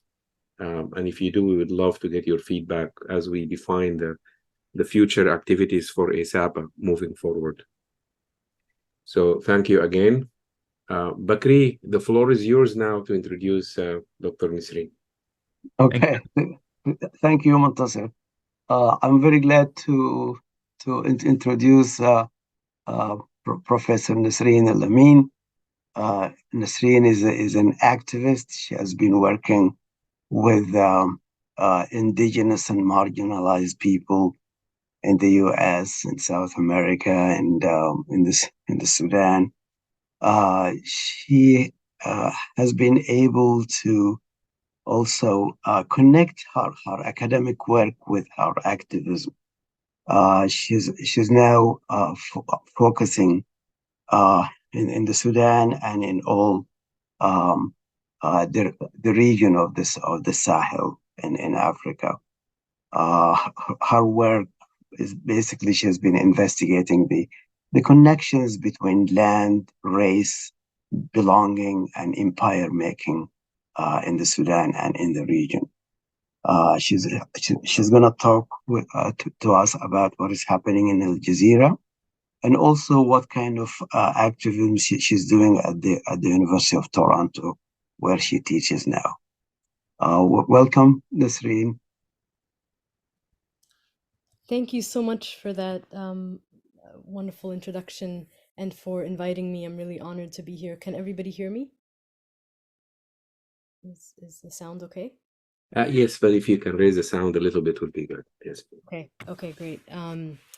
Yeah, so I'm just going to jump right in. I want to just apologize. I'm in the middle of an apartment move, partly induced by what's happening in Sudan, and my daughter's been sick, so I'm not as well prepared as I'd like to be today. But I'm going to actually talk a little bit about kind of what's the work that has been happening on the ground that we've been trying to support at the University of Toronto, and integrate the situation in the Jazeera through that.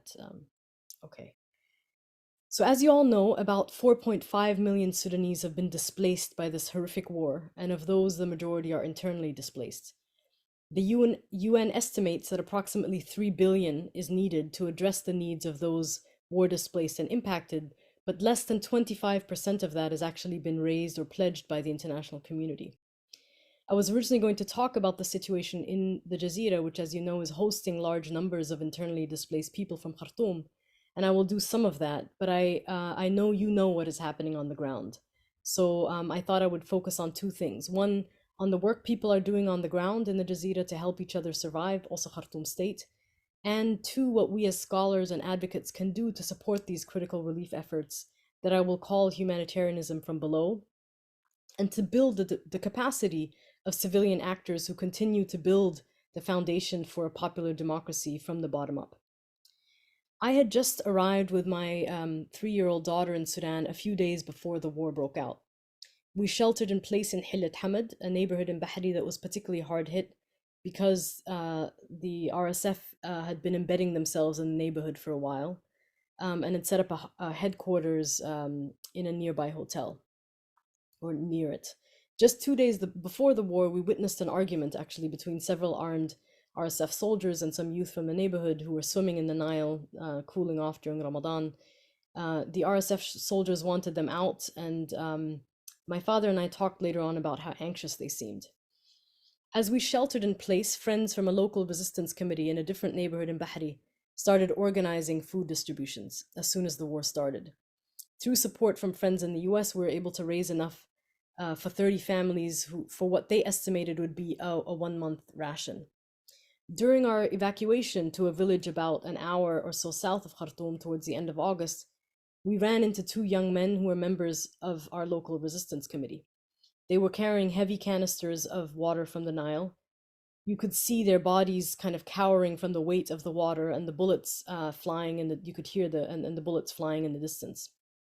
People had been out of water since the beginning of the war, and they had taken on the responsibility of gathering and distributing water to families in and around their block. Never mind that none of the curfews had actually held, or that getting water from the river often put them dangerously close to the RSF's base. A few days prior, one of the men's brothers had taken my daughter into his chicken co-op and allowed her to hold some baby chicks. 2 months later, we found out through social media that this kind man with children of his own, who marveled at my daughter's way of speaking, was killed by a missile. When the 2 young men saw us loading our car, they dropped the canisters and came in typical Sudanese fashion to help us get out quickly. They shared information about safe routes out and wished us well. I recount this anecdote because on the one hand, it encapsulates the courage, risk-taking, generosity, and collective solidarity members of resistance committees and other civilian volunteer formations have shown during but also before this war started.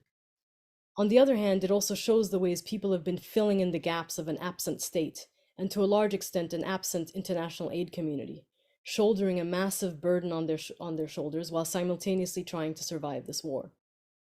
I think, for instance, about the dreams these young men have likely had to defer as they organized to help their neighbors survive.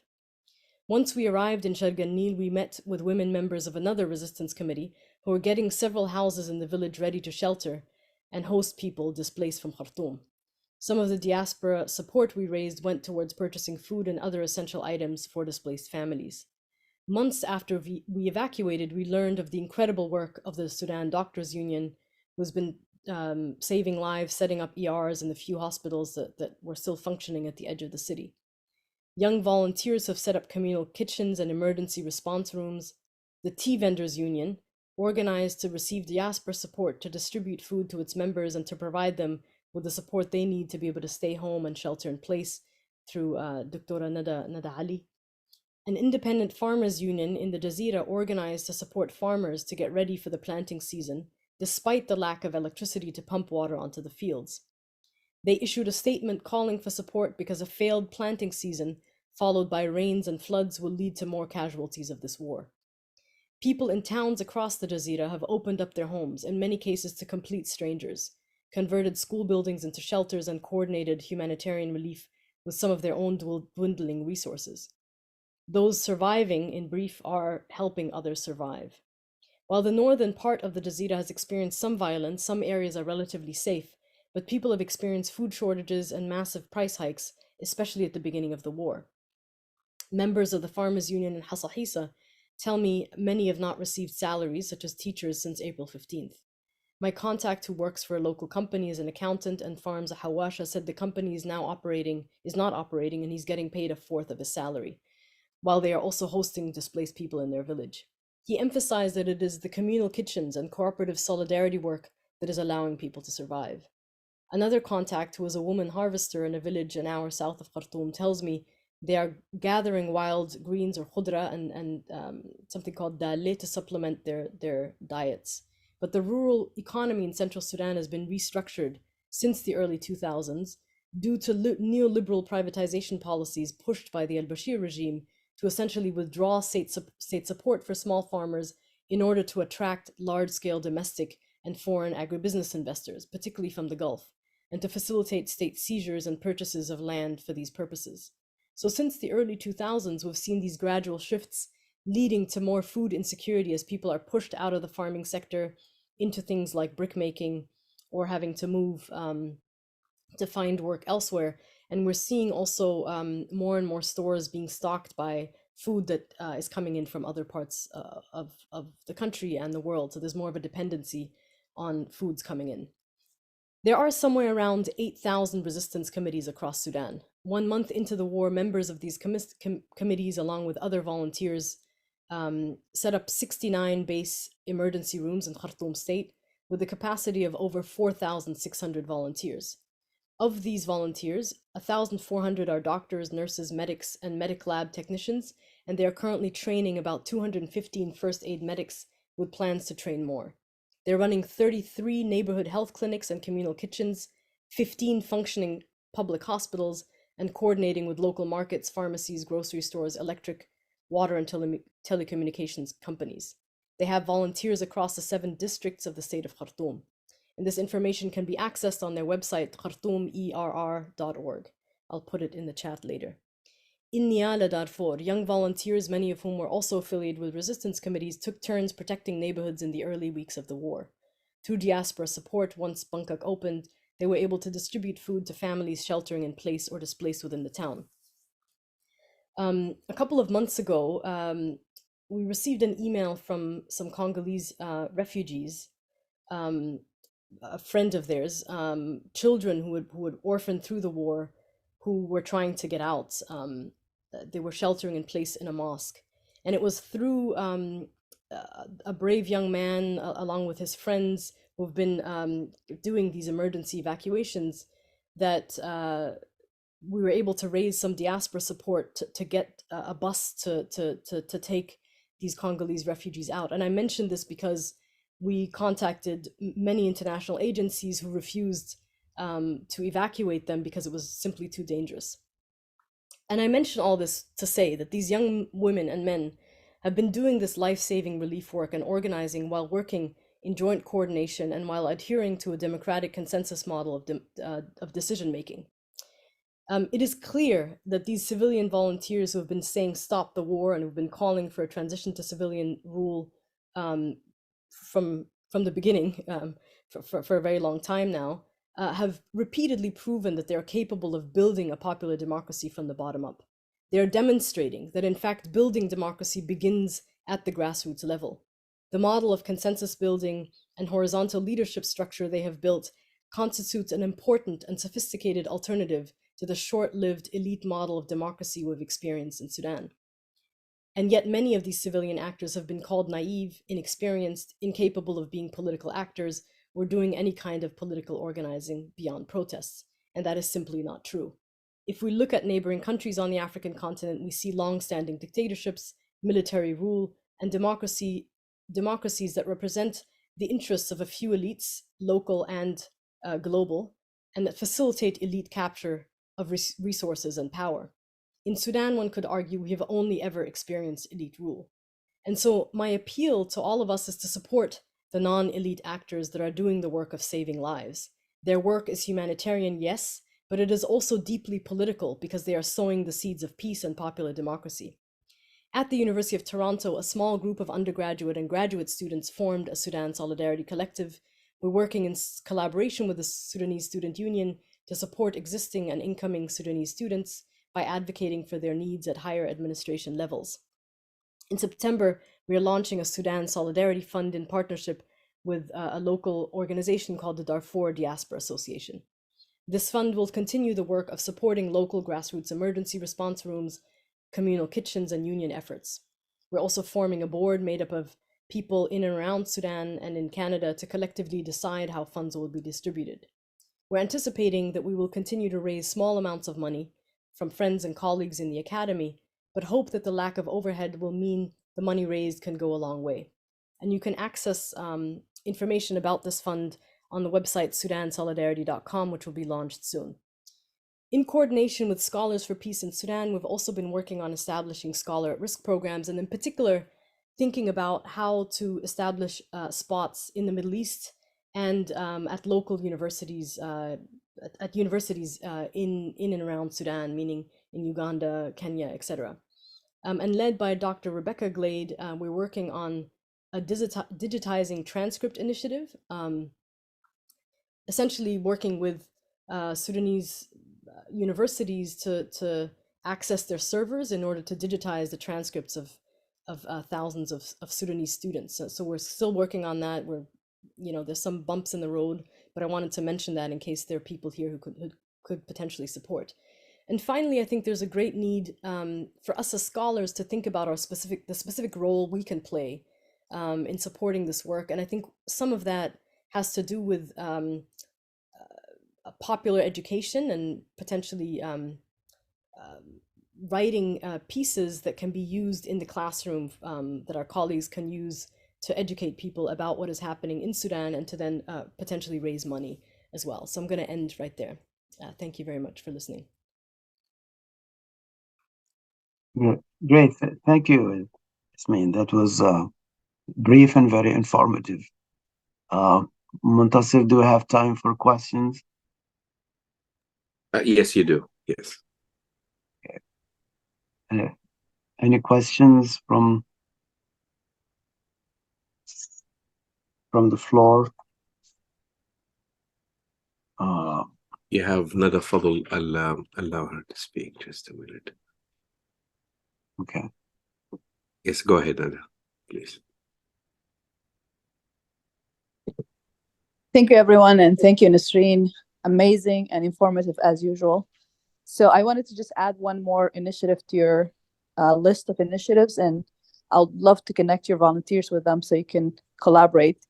Now, the question that I wanted to pose is, why is there such a big delay from the international community response? I mean, there was an announcement from USAID a month ago of huge amount of dollars and DART teams being positioned in Nairobi and all other international agencies. Is it mostly because of the lack of ability to move supplies internally, or do you think this is more of a systematic, just lack of support? Thank you. Yes, thank you so much, Nada. It's nice to see you here too, and thank you for all the work you've been doing. I mean, I think it's twofold. I think there are definitely some international agencies that have been met with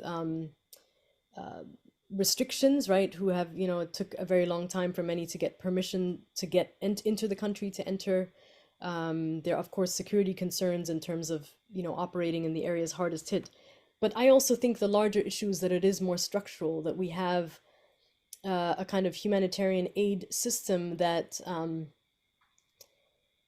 is structured in such a way that it isn't really ready to support these kinds of grassroots initiatives or to distribute and work in ways that are going to fully benefit people on the ground. And so part of what I think I've heard from members of resistance committees, for example, the emergency response room coordinators, is that they could, for example, be receiving money from USAID, but they're required to be registered and to write grants. And, there's this whole bureaucracy that has been set up that is making it hard for these local groups to receive the support they might need. And I also think there was a large missed opportunity. I mean, we were talking to funders about supporting the Farmers Union, for example, to get the seeds and the agricultural inputs they needed to have a successful planting season, and that support never arrived, again, for similar reasons that I just mentioned. Most of these civilian organizations that are working are not going to be registered because of HAC, right? So I think, yeah, there's just a lack of flexibility on the part of international aid agencies. And really just, in comparison to Ukraine, as I've mentioned, only 25% of what is needed has been pledged. And I think it's just racism, to be honest, and sort of a lack of interest in kind of just Sudan is not considered as important in that way. Thank you. Thank you, Nada. And I just wanted to follow up that with a comment, because you're absolutely right about the administrative burden that is needed for these youth groups to get support and grants. We're actually facing that right now with one of the agencies who expressed a lot of interest in funding, but the amount of administrative work that is needed is just kind of prohibitive. So I think this is where organizations such as ASAPA and others can step in to help these youth groups with putting together these grant requirements and reporting mechanisms that are needed from these international agencies. But I also absolutely agree with you about the issue of structural racism in US policy, because it's just not really top of agenda right now. So thank you so much for your insightful comments. Thank you, Nada. There is a Huda. Huda, is that an old hand or something recent for this talk? Hello, can you hear me? Yes, we can. Hi, Assalamu alaikum. What a wonderful day, mashallah, today. You give us so much hope. Thank you, everybody, for sharing. I think my question goes back to the mapping people. It's a little bit earlier, not the last segment. But my interest is in mapping medical facilities, because I've got an app coming out for telemedicine, and I think it would be ideal if I could partner with them in getting that done. Yep, that's it. We really need what you're doing and appreciate it. And I would love to partner up. I put my contact information on the chat. Excellent, Huda. Thank you. I'm saying this now that, from these talks and from the interactions, this is very inspiring and exciting to see not just outstanding presentations, but also outstanding interactions and people who are interested to move the needle forward. And that fills me with hope personally. So thank you all for that. I want to do, I hate to put you on the spot, Nisreen, but I really hope that you would join us, or you would consider being part of the executive committee as we move forward, because we do need these kind of activities in there. And I think Sudan needs you, and we need you to form a stronger coalition as we move forward. So this is just putting you on the spot, Nisreen. I would be honored to, of course. Yes. Excellent. This is beautiful. So we'll talk with you. But we have the meeting for the business meeting is at 2:10 today. So we'd love to see you there.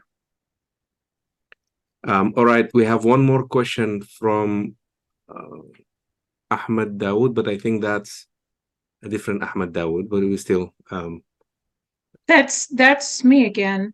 And I'm actually I'm responding to some of the questions that were directed to Nasreen. Nasreen, thank you so much. That was an awesome elaboration and so many facts about what's happening. I'm participating. I've been participating in different initiatives since the start of the war. And you are quite right about all the bureaucracies that we have to go through in order to submit applications for grants for help. I thought there are things that are so obvious that this country and these people, they really need some help. But I also found out when we were trying to map all the organizations that are registered in Sudan, the nonprofit organizations, that there were a lot of issues, local issues, that are actually also part of the problem. I believe so very much. and mostly it is the communication level between these organizations is very poor or not existing. They only now, after they started to meet with international entities asking for help, that they realized they had to unify, they had to work together. So this is a positive part, but it's still taking some time to really be coordinated and working efficiently. So there is this problem. Another issue is the language barrier.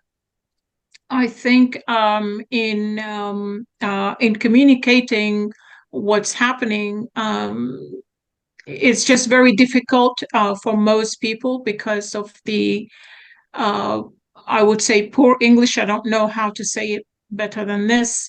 The poor English language that we ended up with for Sudan. One day it used to be the second language, and people used to speak so fluently throughout Africa and the Middle East. And because of what happened, the change to the Arabic language, now people are not able to communicate in a global manner. Where everything else is going global. So that's another issue. And today I find myself in a group where we are having to write for grants for almost every single one of the local nonprofit organizations, starting with the priorities for the kidney dialysis centers, and then moving forward from there. So I think when we evaluate where the problem is coming from, we also need to look at the local issues that we have and work on them. And mostly is the communication, the unity, the alignment of the work itself. The attitudes are beautiful, and yes, the Sudanese and they help a lot. They are always ready to dump in and give. But when it comes to communication at the level of, or let's say, the intervention or the biggest obstacle that I found is the political views that interfere in that communication. And also, there are some boundaries, it seems to me, between city and rural in their understanding and the way they actually comprehend matters and how they respond to matters. So it's quite different. So there's a lot of cultural issues that we really need to look at. And that's all I wanted to say. But thank you very much, Nasreen. Appreciate it. Thank you so much. Thank you, everyone. Bakri, I think we can move on to the next speaker. This is right on time now. Thank you, Nasreen. I think I lost Bakri. Maybe dropped off. Can you hear me? I can hear you, yes. Okay. I guess I'm going to introduce the second speakers. Okay, so it's an honor to introduce our upcoming two speakers who are still in Sudan, fighting to ease the struggles in higher education. So we have Dr. Amjad Abdellatif, who is an associate professor, College of Engineering, University of Khartoum, and he's a member of the Faculty Senate and a founder or a founding member of A4, which is a nonprofit organization for education and engineering solutions. Dr. Akram Al Khalifa is an associate professor and former dean of College of Architecture in University of Khartoum. And Dr. Akram will be talking about higher education in Sudan, a war resilient and crisis responsive view. And Dr. Amjad will be talking about status of higher education in Sudan during the war. Both of the speakers decided to pre-record their presentations due to unstable internet connections in Sudan and power outage. So thank you so much, Dr. Amjad and Dr. Akram, for doing that. And they will be both here now for taking questions after their presentations. So, Mutasser, are you able to share Dr. Amjad's presentation, please? Thank you, Chair, for presenting us. And we are lucky today because the internet is stable, although the electricity is blackout right now, but the internet is still working.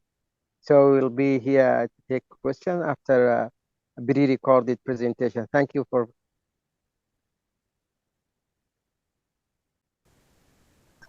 هتكلم عن بصورة بسيطة جدا عن 15 ابريل، الوضع الجديد اللي حصل في الجامعات بعد الامتحان. كيفية الصياد عن التعليم العالي والبحث العلمي في الوضع الحالي، الخطوات التي تم أخذها بعد 15 ابريل بالنسبة للتعليم العالي، ونشوف أبرز التحديات ونمشي لقدام كيف.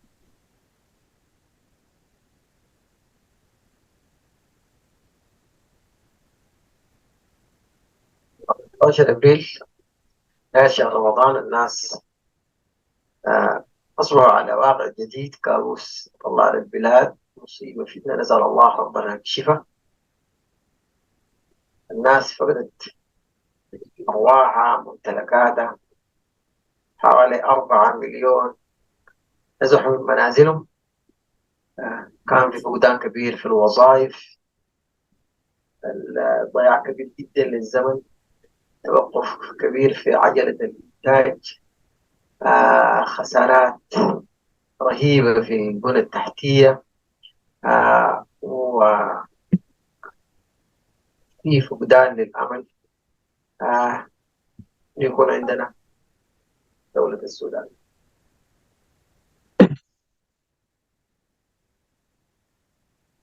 أما ضرر كبير جدا في مستوى مركز الحضور التشريعي عن المال الأهلية، صورة للضرر اللي أصاب مدخل جامعة الأهلية العالمي. تكون الصورة الموجودة، لكن قد يكون الضرر أكبر من الصورة الفاضلة. طلع الضرر برضو طال القطاع السكني بالنسبة للتعليم العالي. سكن الأساتذة في بري، في السرايا الصفراء، في حي المطار.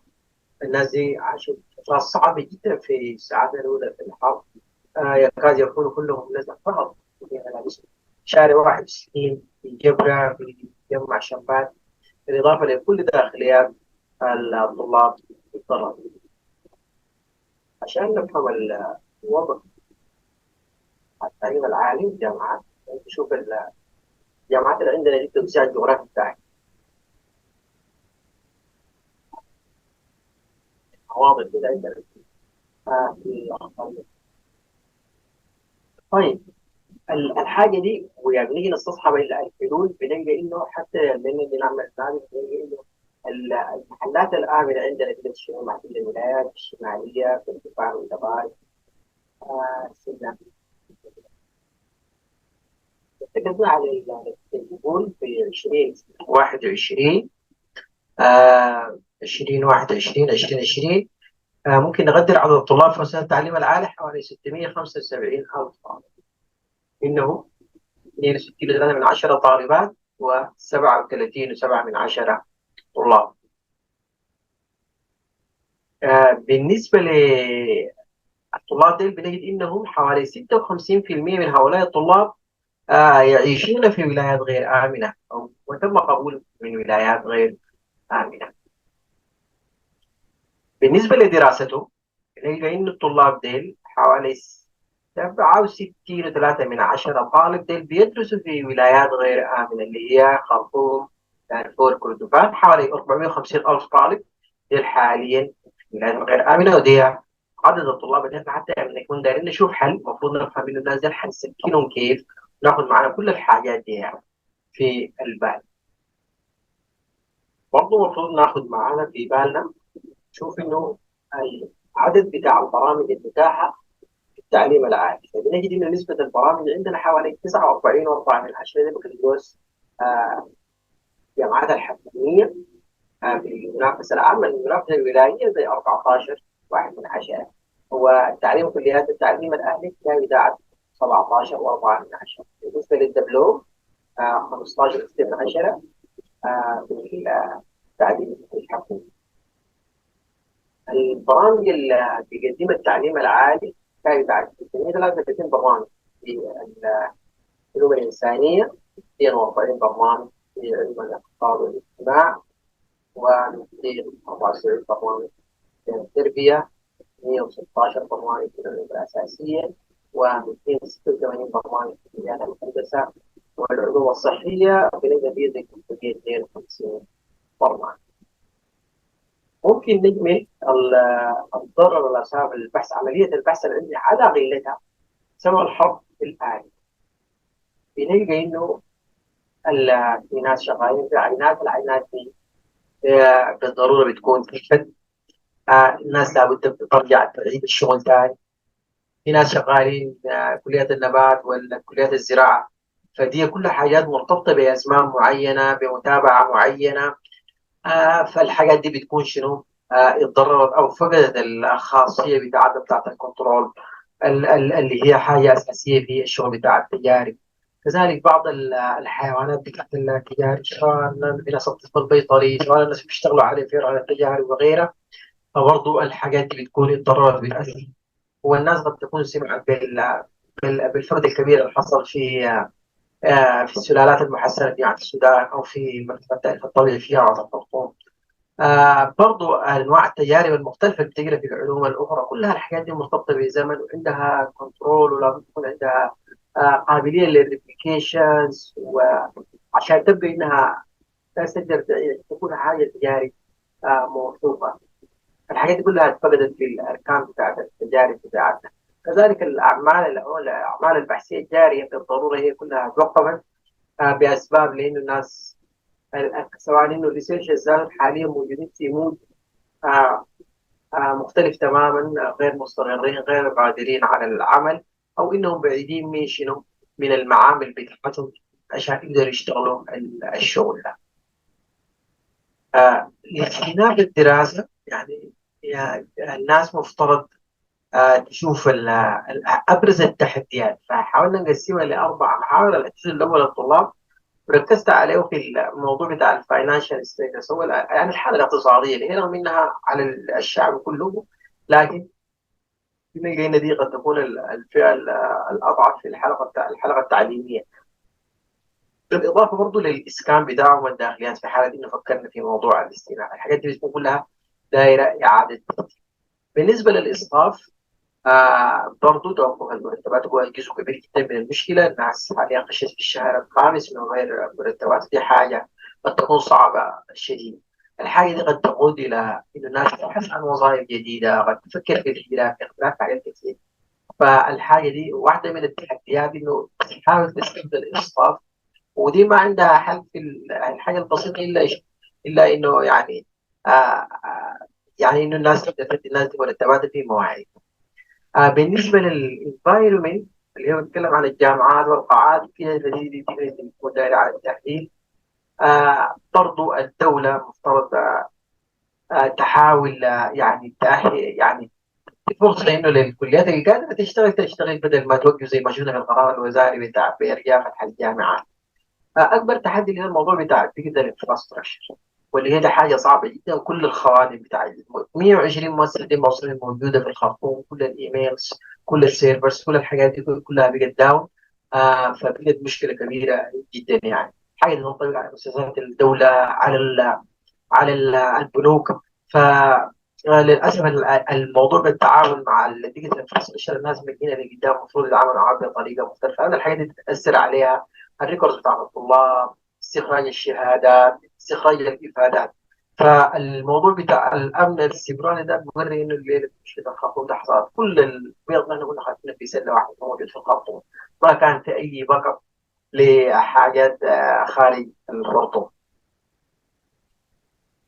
هيك شعور المفروض نسأل سؤال مباشر. طيب الحرب دي لو استمرت، وصلنا الليلة 5 خشينا في الشهر الخامس، لو استمر السنة، هل نحن حنكون موقفين بالطريقة دي؟ الناس الدراسة دي ذمة التعليم العالي حتكون متوقفة بالصورة دي، ولا الناس المفروض تاخذ خطوة لقدام وتحاول تبدأ الدراسة زي ما شفنا إنه والله تم عرض الامتحانات بعض الكليات في جامعة الخرطوم للطلاب الخريجين، شفنا كذلك جامعة العلوم الطبية رتبت خارج السودان لطلابها. فالسؤال اللي بيطرح نفسه عشان نقدر نمشي لقدام، نحن حنكون متوقفين بالطريقة دي ولا نمشي لقدام؟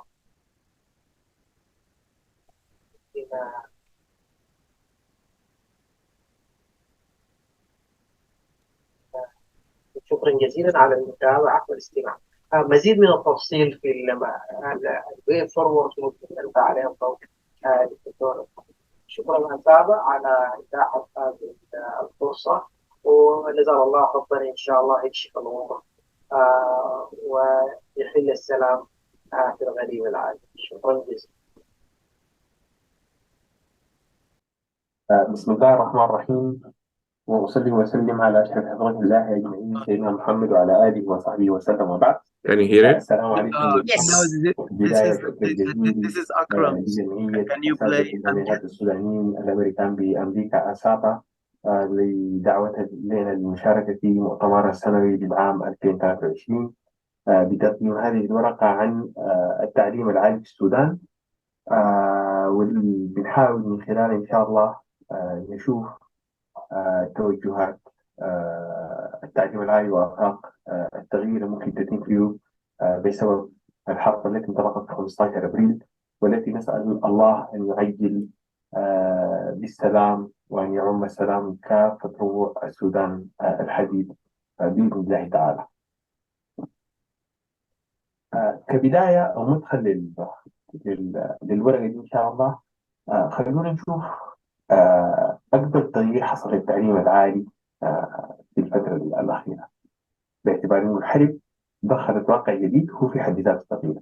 طبعا أكبر تغيير حصل في السودان كان بعد 1990 عند قيام ثورة التعليم العالي بكل ما صاحبها من نجاحات وإخفاقات. تم تأسيس عدد كبير جدا من الجامعات، وصلت ل 21 جامعة. يعني قبل 1990 كانت 6 جامعات فقط، 5 الخرطوم بالإضافة لجامعات كثيرة. بعد 1990 بقوا 27 جامعة. في 2000 أو في الفترة بتاعت الألفينات زادوا 5 جامعات. في الفترة بعد 2010 زادوا 6 جامعات. طبعا هي بتتكلم عن الجامعات الحكومية فقط، ما الخاصة. الخاصة برضه بعد سنة التعليم العالي زادت زيادة كبيرة جدا جدا. بتناول الحكومية باعتبار إنه دي حاليا يعني دي مثلا التركيز في الورقة دي مع بعض الإشارات حنمشي فيها طبعا للجامعات الخاصة. زي ما قلت التغيير اللي حصل في التعليم العالي كان تغيير كبير، ما في 2 3. فرق من التغيير الحالي إنه كان تغيير يعني بقرار، سواء كان مدلول بصورة جيدة أو لا، لكن كان بقرار وبوعي من متخذ القرار. لسوء الحظ الحرب فرضت واقع تغيير جديد. يعني واضح إنه التعليم العالي ما حيكون التعليم العالي قبل الحرب لأسباب كثيرة. يعني فده بيستدعي إنه لو نحن بدنا نشوف مستقبل التعليم العالي ندرس معطيات الواقع الحالي، وإنه شنو المفروض يتغير من النمط اللي تعودنا عليه في العملية التدريسية والبحثية وكده عشان نصير زي مستقبل التعليم العالي. ده تغيير كبير جدا جدا بيحتاج تعامل بصورة مهنية ودراسة كل جوانب التغيير عشان نقلل المقاومة ممكن تتم للتغيير. زي طبيعيا أي تغيير بيتم بالمناسبة إنه الناس بتحاول تمشي في كومفورت زون بتاع التغييرات. التغيير بتستدعي دراسة كل الجوانب، وزي بعض الأحيان حنحاول نشير في الورقة دي إنه الجوانب المهم تناولها والتعامل معها بشكل كبير في النظر للمستقبل. طيب الناس حاليا بتطرح كثير جدا من المقترحات إنه ممكن تطبق لاستئناف الدراسة برضه حتشوف النقاط الرئيسية وإنه كيف تأثيراتها على مستوى التعليم العالي. مثلا بيتكلم عن الستودنت والستافابيلتي بين الجامعات والولايات وحتى خارج السودان، مشاركة الموارد بين الجامعات في الولايات الآمنة والولايات غير الآمنة، التعليم الإلكتروني كخيار. ده طبعا بيستدعي يكون في مرونة عالية جدا في متطلبات الدراسة نفسها أو التخرج، والوسائل اللي يتم استخدامها في التعليم بشكل عام، اللوائح، الامتحانات من حيث الزمن والطريقة وكده. يعني هل مع الظرف الحالي برضه بنمشي لأنه الامتحانات تكون فصلية، ولا ممكن دمج الامتحانات لكل فصلين في نهاية العام كاستغلال أمثل للموارد والزمن وكده؟ مراجعة المناهج بشكل عام بحيث إنك توافق مع المعطيات الحالية. يعني واضح إنه ما ممكن نمشي لنفس مخرجات التعلم كله بننشدها قبل الحرب. يعني هنا ممكن نمشي للحد الأدنى اللي يستدعي التغيير في تغيير بعض المحتويات في الكورسات أو استبدالها أو تأجيل تقديمها، أو في الحد الأقصى إلغاء بعضها إذا كان بيستحمل تحقيق مخرجات التعلم. وده بطبيعة الحال بيستدعي يكون في تخطيط متكامل. التخطيط المتكامل بيركز على استصحاب رؤى وقضايا ومشاكل ومخاوف كل المعنيين، وبكل المعنيين دي حرفيا كل المعنيين. يعني ما بتخذ قرار بس الطلاب، الأساتذة، الأسر، يعني الحرب أثرت في الجميع. ومن الحلول كجايد لاين عام المفروض تراعي السياق اللي بيبدأ فيه باختلاف الجامعات، باختلاف الكليات، باختلاف البرامج، باختلاف المستويات أو الدفع. وهي بننشد الحلول الملائمة. يعني ما الحلول الأحسن فنيا وتقنيا بقدر ما نركز في الحلول الملائمة للوضع الحالي أو المستقبلي المتوقع. وده بيصير إنه ما حيكون في حل يونيفرسال يطبق على جميع الكليات أو جميع الجامعات أو جميع الطلاب وكل المستويات. وحاجة مهمة جدا نشير لها إنه إعطاء الاستقلالية لكل جامعة في اتخاذ القرار اللي يناسبك من حيث الكونتكست. وداخل الجامعات استقلالية الكليات في الأمور التي تعنيها وتليها. دي حاجة مهمة جدا. لو فعلا دايما ننشر التغيير يستوعب معطيات المرحلة. وفي فوق كله طبعا إنه نتعامل مع الموضوع ما كمشروع عادي أو كمهام عادية ونمشي، لا، دي التغيير يحتاج إدارة في إنه إقناع الناس، إقناعهم بالحلول، دراستها، استصحاب مقالهم وهكذا. فده مهم جدا نخطوة البداية. خلونا نعاين لاستئناف الدراسة مثلا كأكبر تحدي بيواجه مؤسسات التعليم العالي. أي مؤسسة لها تواصل معنا لازم ولهذه الأنشطة المعروفة لمؤسسة التعليم العالي: التعليم، البحث العلمي، وخدمة المجتمع، مع أركان الثلاثة اللي الطالب والأستاذ والبيئة. الحرب بالتأكيد أثرت على الثلاثة أركان بشكل كبير. الأستاذ والطالب جزء كبير منهم نزح أو هاجر أو في بيئة غير آمنة ما بتهيئ له تحصيل أو تقديم المقارنة بصورة مناسبة. والبيئة زي ما شفنا كلها يا إما ضغطت مباشرة أو رحلت عنا أي جامعات. فدي المحاور الرئيسية. أكبر خطر حيواجه التعليم العالي حاليا لو المؤسسات التعليمية فقدت الأستاذ أو الطالب، لأنه دي الأسيتس الحقيقية بتاعتها. فالمفروض الحلول تستوعب استبقاء الأساس والطلاب بقدر الإمكان وخلق بيئة جديدة للعملية التعليمية. طيب، هنا أنا ممكن يكون بطبع حاجة مر على الدكتور أمجد جبال أو ذكرها هنا، هستعرض بجهازها الثاني دي الحل بتاع الموبيليتي بتاعت الجامعات أو الطلاب الناس من الولايات الآمنة في الولايات غير الآمنة يمكن الولايات الآمنة. الإحصاء وضح إنه 76% من الجامعات موجودة في الولايات غير الآمنة. فالسؤال مهم جدا: هل ال 24% عندها الطاقة والقدرة على استيعاب 76% مع مراعاة اختلاف الحجم؟ يعني هي نتكلم عن الأعداد، لكن برضه حنخد الحجم في اعتبارنا عشان أي قرار يكون متناسب مع الحلول المتاحة.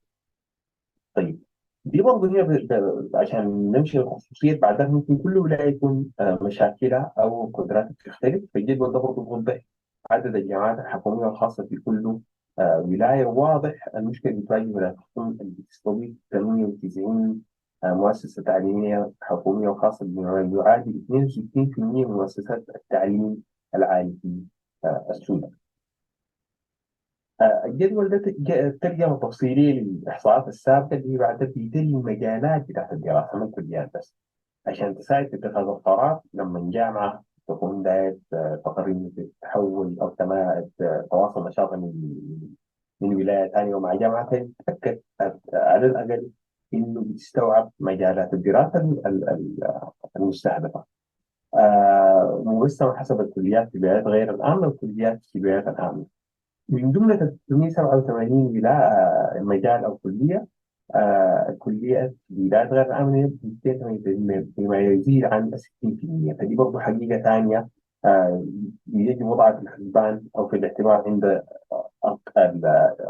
اتخاذ القرار في مواصلة نشاط الدراسة حيث المكان أو الكيفية كذلك. الدياجرام برضه بيوضح إنه لكل المجالات دائما عدد الكليات الموجودة في الولايات غير الآمنة قاعد يكون أكبر من الولايات الآمنة، وفي تخصصات قليلة جدا نلقى إنه عدد الكليات في الولايات غير الآمنة أكبر، زي طب الأسنان، الصيدلة، العمارة، وهكذا. دي برضو عشان تساعد في أي مقترحات للتعاون مع جامعات غذائية أو كده، لأنها في تحصر الأخيار.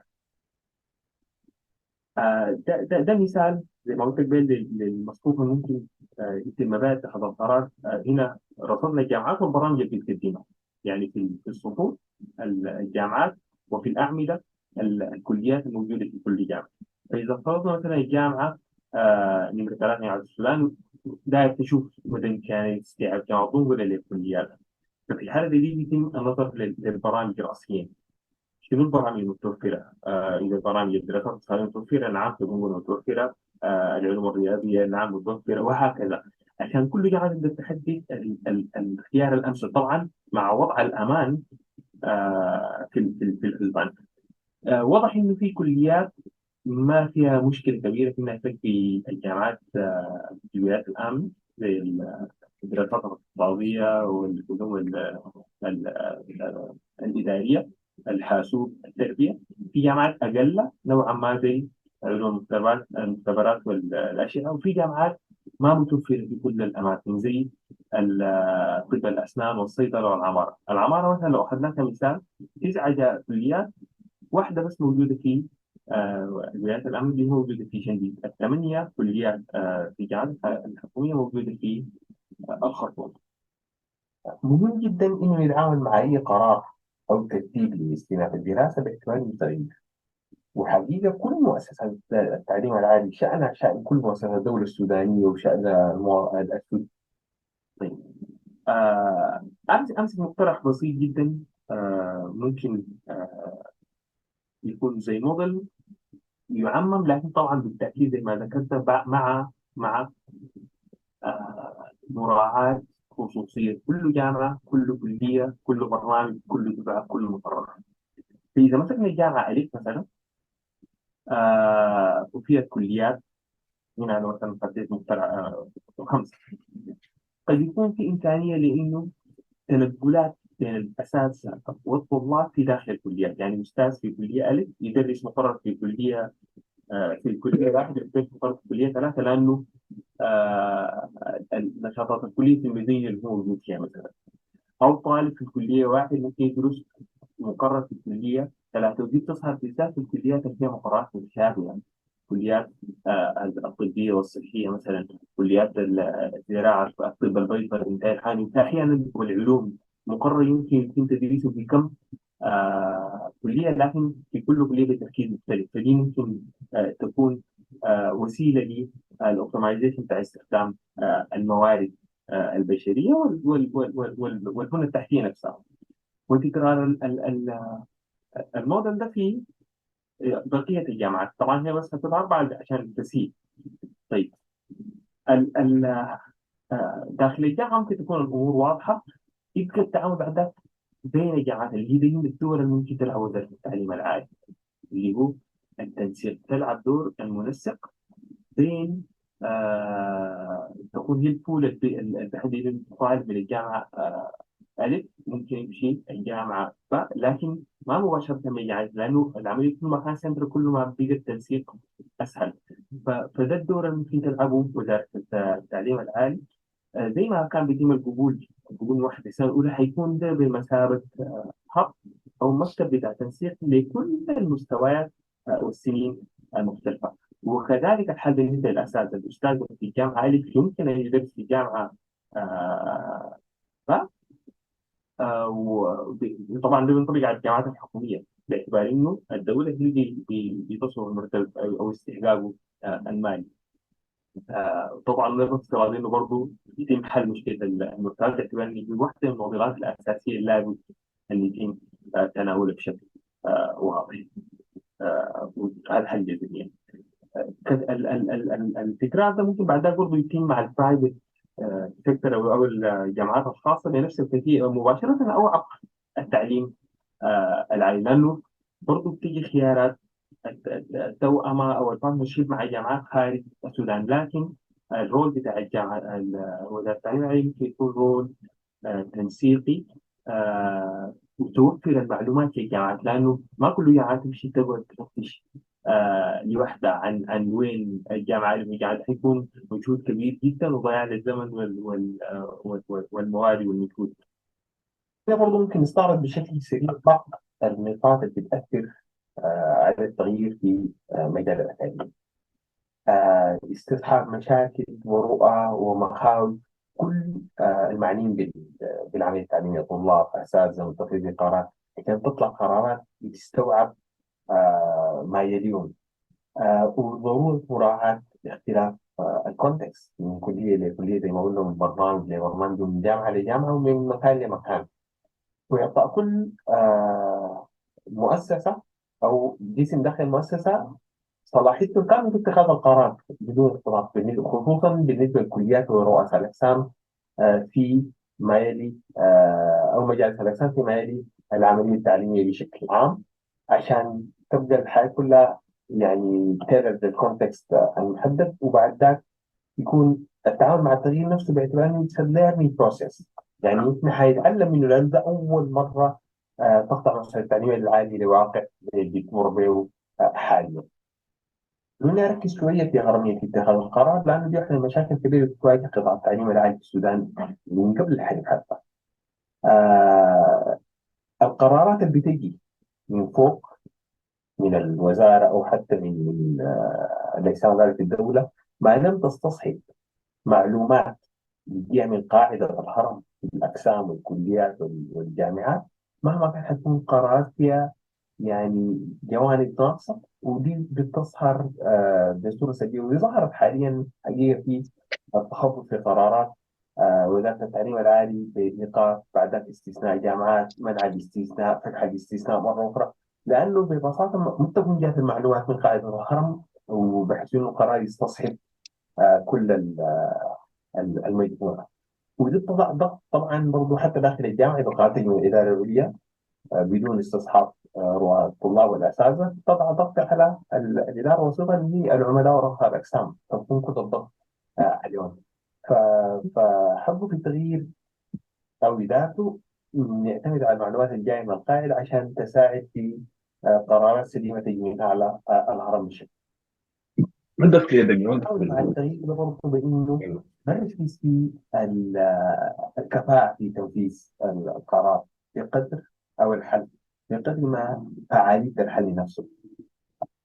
في استجابة لواقع الحرب والفرض علينا، انشأنا نحن مجموعة من اساتذة جامعة خرطوم منصة ايربورت سوليوشنز، باعتبار انه يستوعب بعض التغييرات الممكن او نحاول نساهم في حل بعض المشاكل الخاصة الفور سوليوشن زي ما قلت قامت انشئت بعد الحرب بهدف اساسي انه ترفع مقدرات المؤسسات والافراد بشكل عام في التعاطي مع الواقع الجديد اللي هم شخص ضعيف دكتور فرحة خليفة في تعالى الخرطوم، الدكتور النعمة بكري من مدرسة العلوم الإدارية، والدكتور أمجد عثمان عبد اللطيف من كلية الهندسة، والأستاذة آية عبد العزيز عبد الرحمن من كلية الآداب.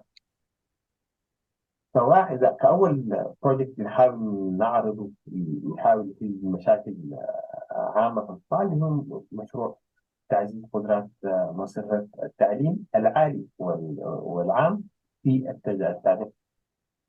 الأهداف بتاعت البرنامج بشكل عام بتتمحور حول رفع كفاءة الستاف الأكاديمي في تصميم الكورسز الأونلاين، وتعزيز استخدام التكنولوجيا في التدريس بشكل عام مع كل المهارات المطلوبة المصاحبة له، وتدي الأساتذة والمشاركين في عملية التعليم المعرفة والمهارات اللازمة المصاحبة للتعليم الإلكتروني. الانشيتيف بتاعتنا هي من ايربورت المؤسسية الأربعة. البارتنرز بدينا التواصل معهم أسابا ويوكانا بشكل كبير باعتبارهم يترصدون البروبوزل ده. الثالث بالتأكيد كل الجامعات الخاصة والحكومية في السودان والمدارس كذلك، المجلس المسؤولين عن إدارة العملية التعليمية والتكنيكية يسمي المسؤولين عن متابعة تقييم خدمات التعليم. الالتيميت جولز زي ما قلنا كان بانه رفع كفاءة المؤسسات والافراد، فنتوقع انه في نهاية البرنامج انه يكون في better understanding للنيتشر بتاعت التعليم الالكتروني ومعطياته، ويكون في معرفة والمهارات تم اكتسابها بشكل أساسي في الجزئية دي، خصوصا في تصميم ومراجعة الكورسات. أنا بيقول لي إحنا الحاجة اللي لازم المرحلة تستدعي يمكن تغيير عشان تتفاهم مع الواقع الحقيقي، ويكون في استخدام أمثل للموارد الموجودة، خصوصا البلاتفورمز الموجودة عند الجامعات والمشاركة بينه وكده، ومعرفة بالبلاتفورمز ممكن من خلالها يتم تقديم الخدمات التعليمية. مخرجات ضمير أو الكفاءة أو تعزيز القدرات في التعليم الإلكتروني طبعا حيكون عبر الورش. نحن هسه هنا مقدمين البلان بتاعنا، لكن ديفنتلي حيكون في ديفيجن حسب متطلبات كل مؤسسة أو مجموعة أفراد تتابع المقترح حسب احتياجاتهم وكده. لكن الطريقة بس اللي نشوفها هنا في عبر الورش ممكن تقدم يعني حتى بالتزامن مع بعض حسب عدد الأساتذة المتوفرين ممكن يشاركوا في العملية بتاعة تقديم البرنامج ده في مختلف أنحاء العالم مختلف الجامعات. ده المدخل زي ما قلنا بيكون من خلاله بنحاول نحل قضايا بعض الأساتذة في مجابهة الوضع الاقتصادي في ظل غياب المرتبات. في الختام شكرا لكم جزيلا لحسن الاستماع. أتمنى أكون قدرت قدمت بعض الإضاءات اللي بتساعد في صياغة مستقبل التعليم العالي، وأكرر الشكر للإخوة في أسابا للدعوة والمشاركة، ونسأل الله يعجل بإن السلام يحل في كل ربع الوطن العزيز، والناس تعود سالمة وآمنة لديارها بإذن الله. شكرا جزيلا دكتور أكرم وأمجد. We're going to have a discussion session after the next presentation, so we're combining all of the discussion together. Yasmin, please go ahead. You have another presenters. Sure. It's my pleasure to introduce Dr. Hanan Al-Tahir, the Dean of Graduate College at University of Medical Sciences and Technology in Khartoum, Sudan. She's a professor of public health and a president of Sudan Virtual Medical Academy, which is SVMA. Also, Dr. Ammar Mustafa is going to co-present with Dr. Hanan. He's a cardiothoracic surgeon working at the Heart and Lung Center in England, an author, medical media presenter, and social activist. his main interest is innovation in higher education, and he's a president of Peace Organization. So they are going to present and tell us about their story and about their great initiative of supporting students in medical sciences, specifically in medicine, pharmacy, and dentistry. And I had the honor to be part of this initiative. So please, Dr. Ammar and Dr. Hanan, go ahead. The floor is yours. Thank you very much. تفضل يا دكتور حنان. تفضل. Dr. Hanan is just joining as a co-host. Jeez. Can I share my screen meanwhile, please? Yeah, either one of you now. You are both co-hosts, so either one of you can do it.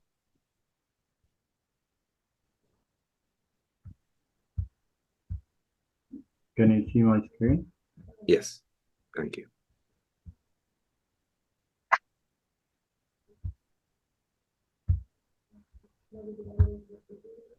Dr. Hanan, do you want to say something or shall I start? Please go ahead, Ammar. اوكي بسم الله الرحمن الرحيم. السلام عليكم ورحمة الله تعالى وبركاته.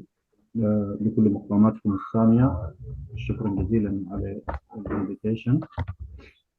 I would like to say that I'm in the middle of an emergency. My mother-in-law is critically ill in the intensive care unit, so apologies for my voice and apologies if the presentation is not up to standard. I didn't want to apologize for the presenting this, but she's currently very, very sick. دعواتكم لها إن شاء الله. My name is Ammar Mustafa, and I am the president of Sudan Peace Organization. And I'm here to give you an idea about Sudan Peace Organization as well as SBMA, which is Sudan Virtual Medical Academy. These two projects started after the war.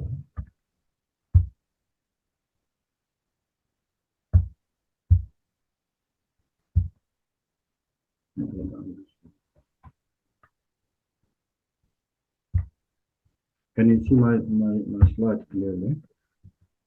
Yes, you can. As you all know, after the Black Saturday on the 15th of April 2023, this year we had the devastating war erupting in Khartoum. And while I was presenting this, I tried to make a long story short by cutting a lot of the details. However, every time I prepare a slide, a saying of the great comes up to my mind. As Martin Luther King Jr. said, darkness cannot drive darkness, only light can do that.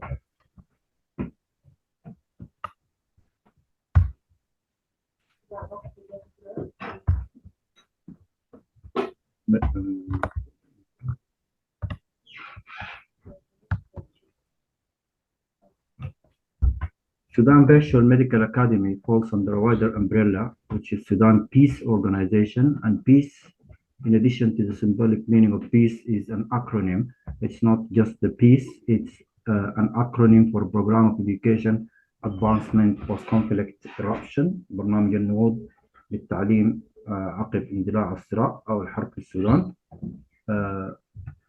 There are many other aspects for peace than online education, which is the education arm of peace, represented by the SBMA. And as Robert Fulgham said, peace is not something you wish for, it's something you make, something you are, something you do, and something you give away.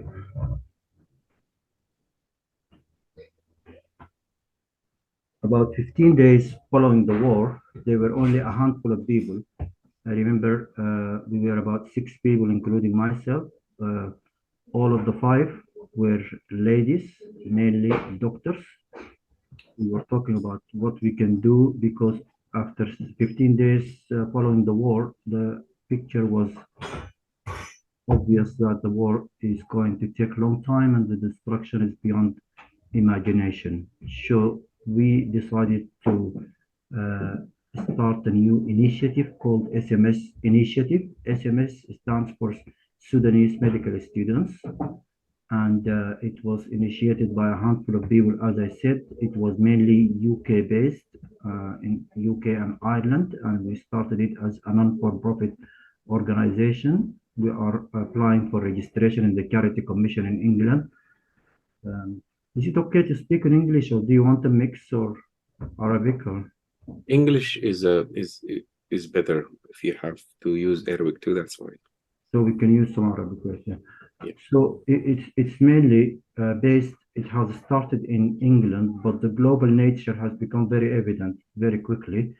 So it has got a large global reach out, and as I said, all the starting people of this initiative happen to be females, and this is not a chance because females, our sisters, I like to call them kandakat, have been the majority of all the committees and the leaders of most of the different departments afterwards. So it's not enough to talk about peace. One must believe in it, and it's not enough to believe in it. One must work on it. That's what we felt at that time.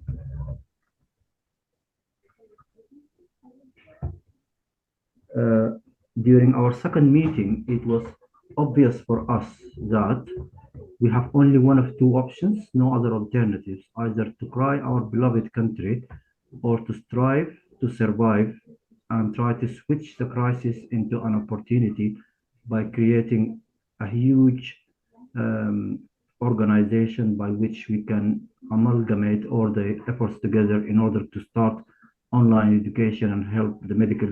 At that time, it was medical and dental students. Now we also have pharmacy students, as my colleague, Dr. Hanan Tahir, will explain after this quick presentation. So, as I said, these are the names of the people I like to give the credit. As you can see, they are all ladies. 100% of the initiative, except for myself, was started by ladies. 50% of the steering committee of the Peace steering committee is Kandakat, and most of the SBMA staff, including our honorable president, who is among us now, and she will present following me, Dr. Hanan Tahir. So the vast majority are Kandakat. Adding to that, we like all the universities who joined us. Most of the universities in Sudan have joined us and gave us a lot of help.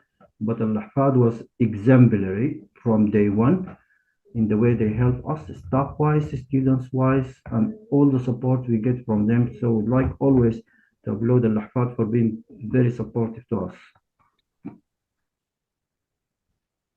As I said, it started in the United Kingdom and Ireland, but the global nature has become very evident from scratch, and we started very quickly to get calls from all over the world, from all the Sudanese scattered everywhere, and we just realized that this is much bigger than what we expected and much bigger than what we planned for. So do your little bit of good wherever you are. It is those little bits of good put together that overwhelmed the world, was our feeling at that time.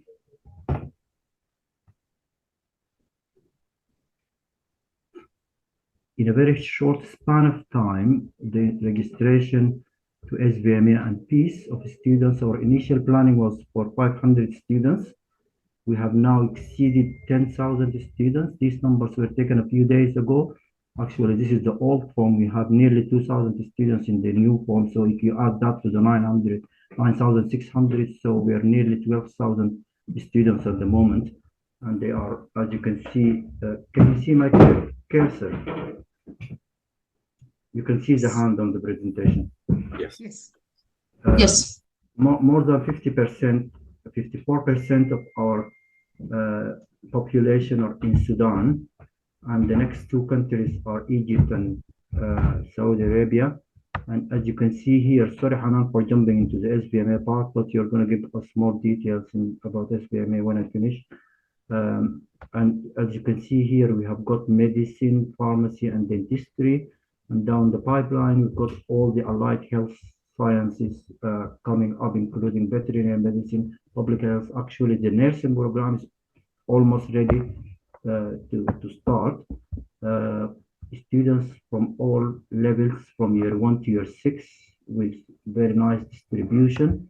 And we have also if we go down here, we have got all the universities in Sudan, from Khartoum to Fashir to Al Jazeera, Shamalia, all the medical schools, pharmacy schools, and dental schools are represented in our forum.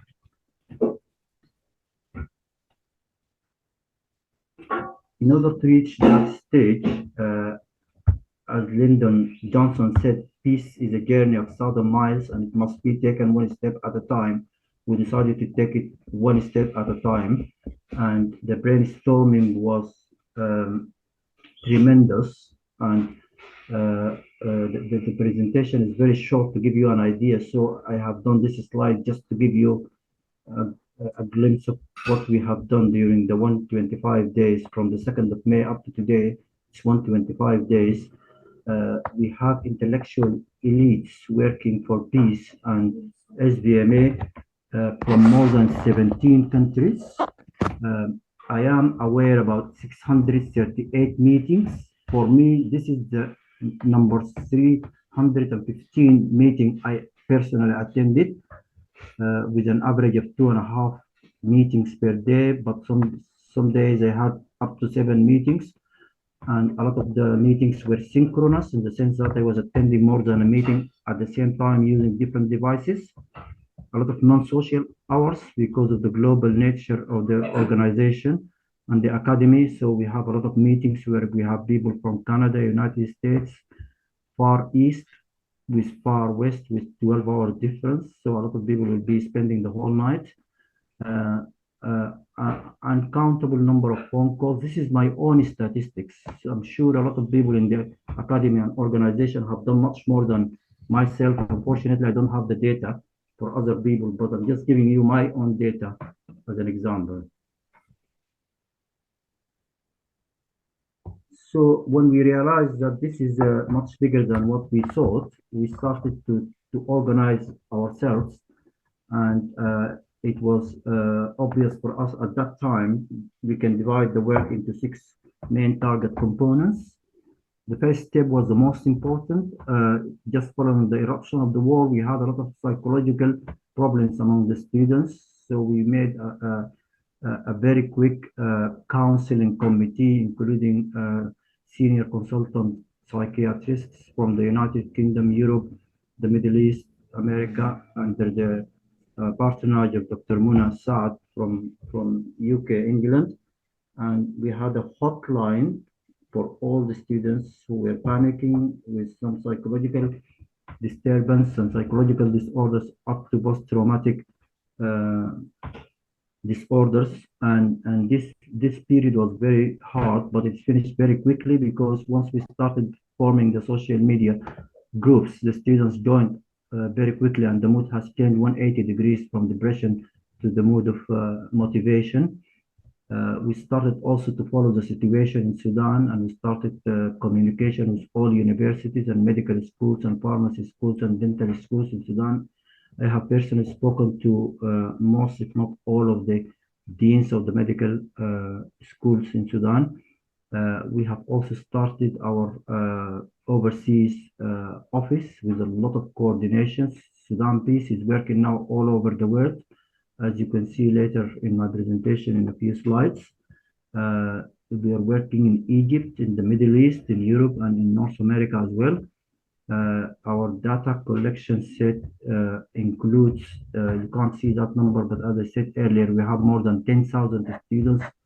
There is a very interesting group which is called fresh graduates. These are the people, when the war erupted suddenly, there were a lot of people in the stage between their medical education and practical careers. So a lot of them had no certificates, or they haven't been registered in any medical council to start their residency or GMC, or in the Middle East, or even in Sudan. Some of them have just started their imtiaz. So we started it as a subgroup of the students, and we all of a sudden realized this is a huge group which have reached nearly 6.5 thousand students. Now they are with us under the fresh graduate groups. If I want to start talking about each one of these 6 components, I might take 1 hour at least, about 10 minutes, unfortunately, just to cover the whole thing. Continuation of medical education is the sixth component of the six targets of peace organization, and Dr. Hanan Tahir is going to give you an idea about SVMA. Peace cannot be kept by force, it can only be achieved by understanding. Albert Einstein.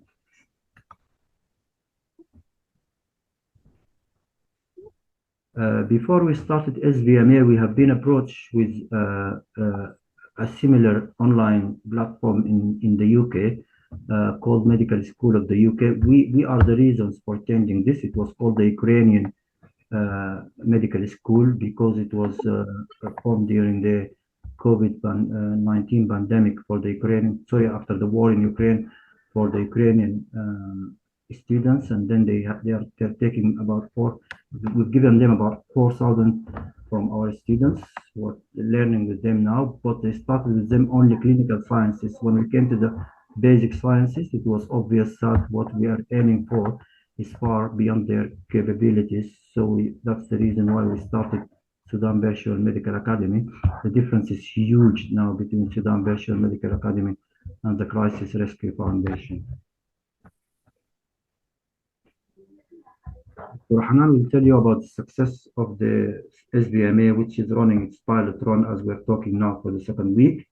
The secret for this huge success, as everybody in the academy knows, is the IT department. We have top-notch IT department by the witness of so many experts from all over the globe that the IT work which has been done for the SVMA and peace organization is a world-class IT work. It started in Qatar. We have a lot of engineers from Qatar. Bashmahandis Nidwa Mustafa is an engineer from Qatar living in the United Kingdom now. Bashmahandis Shahabuddin Minshawi. If I go on the list, it's a very long list of IT engineers who engineered all this work and made our platform one of the best, if not the best, platform of medical online education on the world.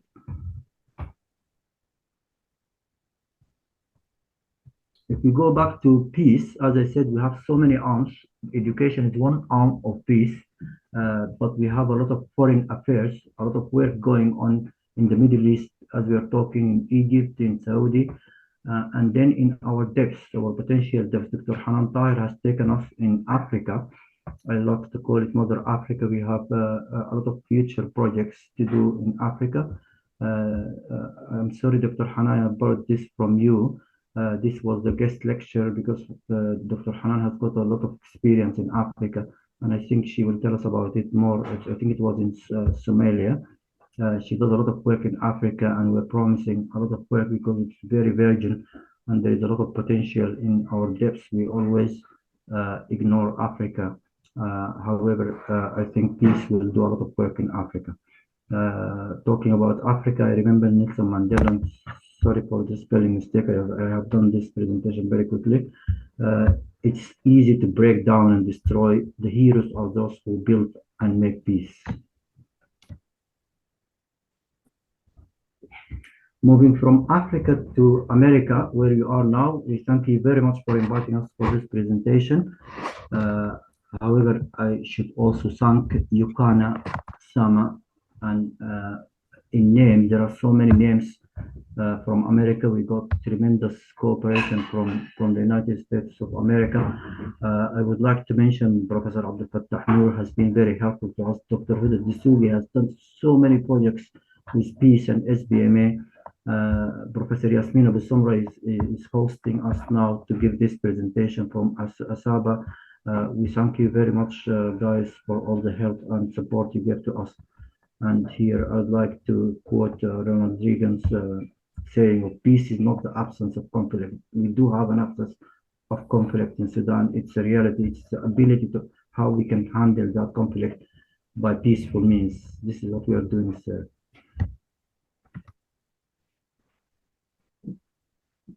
Sorry for talking too much, but I'd like to disclose here a secret maybe Dr. Hanan doesn't know about, and I will not disclose anymore, that all of the story of peace and SVMA has been documented. We have a problem of documentation as Sudanese in general. We don't tend to document the important events. So whatever happened in peace and SBMA from day one has been documented in both English and Arabic, and it will be written as memoirs, and this is the first time I show this. Maybe the people in the academy and organization will be a bit upset with me. I'm sorry, Hanan, I told you about that, but you haven't seen this before. So the name will be Sudan Peace Organization, a legend that turned out to be a truth with an everlasting legacy. How has peace organization emerged from the wreckage of the darkness? Thank you very much. Over to you.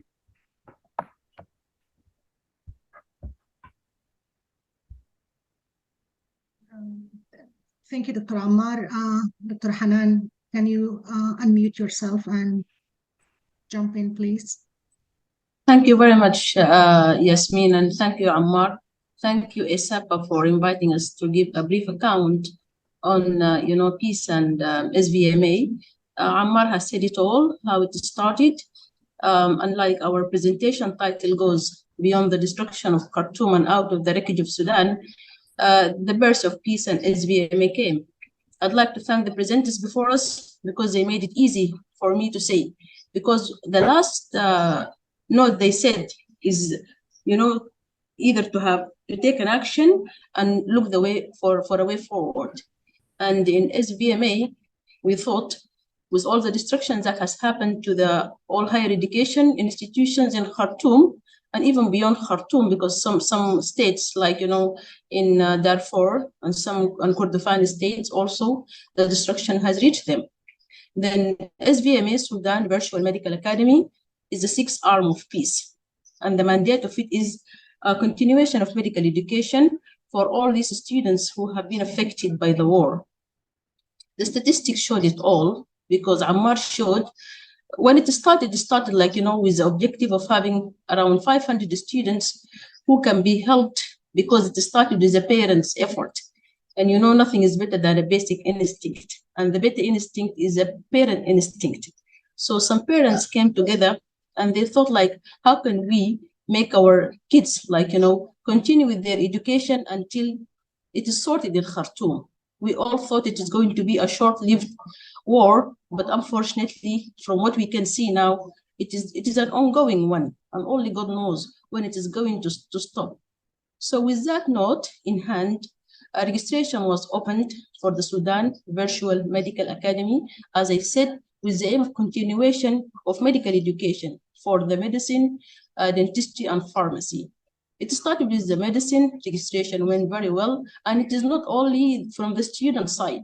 I must say that also the staff side, because when it has been advertised as a voluntary work to push forward with the education of these unfortunate students who have to have their education interrupted all of a sudden.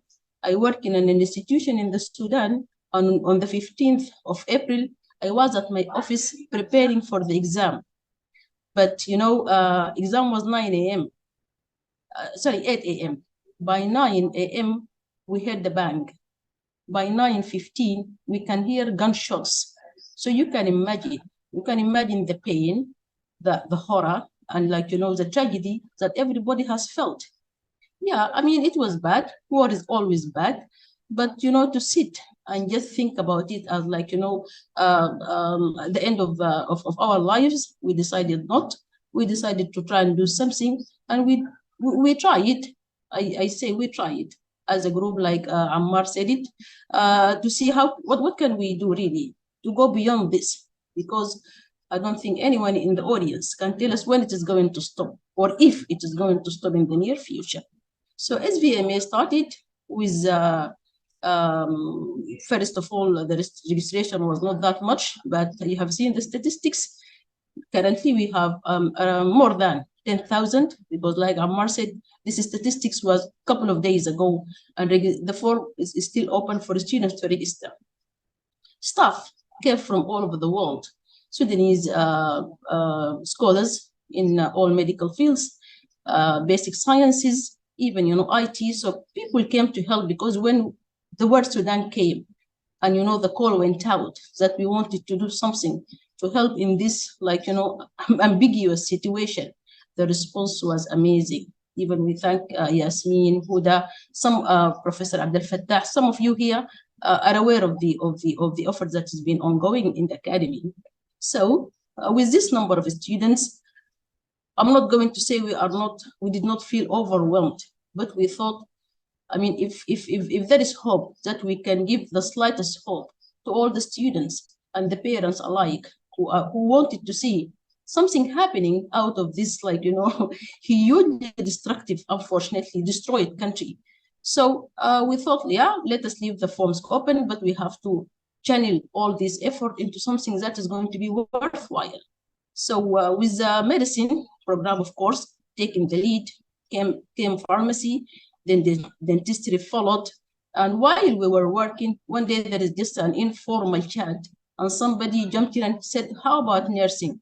How about medical laboratory sciences? And we felt, oh, we have to stop now. This academy is going to like, you know, be like, you know, the dreamland for so many people in the Sudan. So we started, like, you know, putting together a board of trustees for the academy, a full organizational structure with the president, like all the assisting offices. So everything we put in place, and also with the registration going on, and the platform is being prepared, the LMS, the learning management system, we are using the Moodle system, and we felt like, okay, now we have to this is an academy, and you are all aware of, like, you know, academic work. It needs bylaws, regulations, and, like, you know, job descriptions, all that being put in place. We felt we are really sailing through this storm steadily.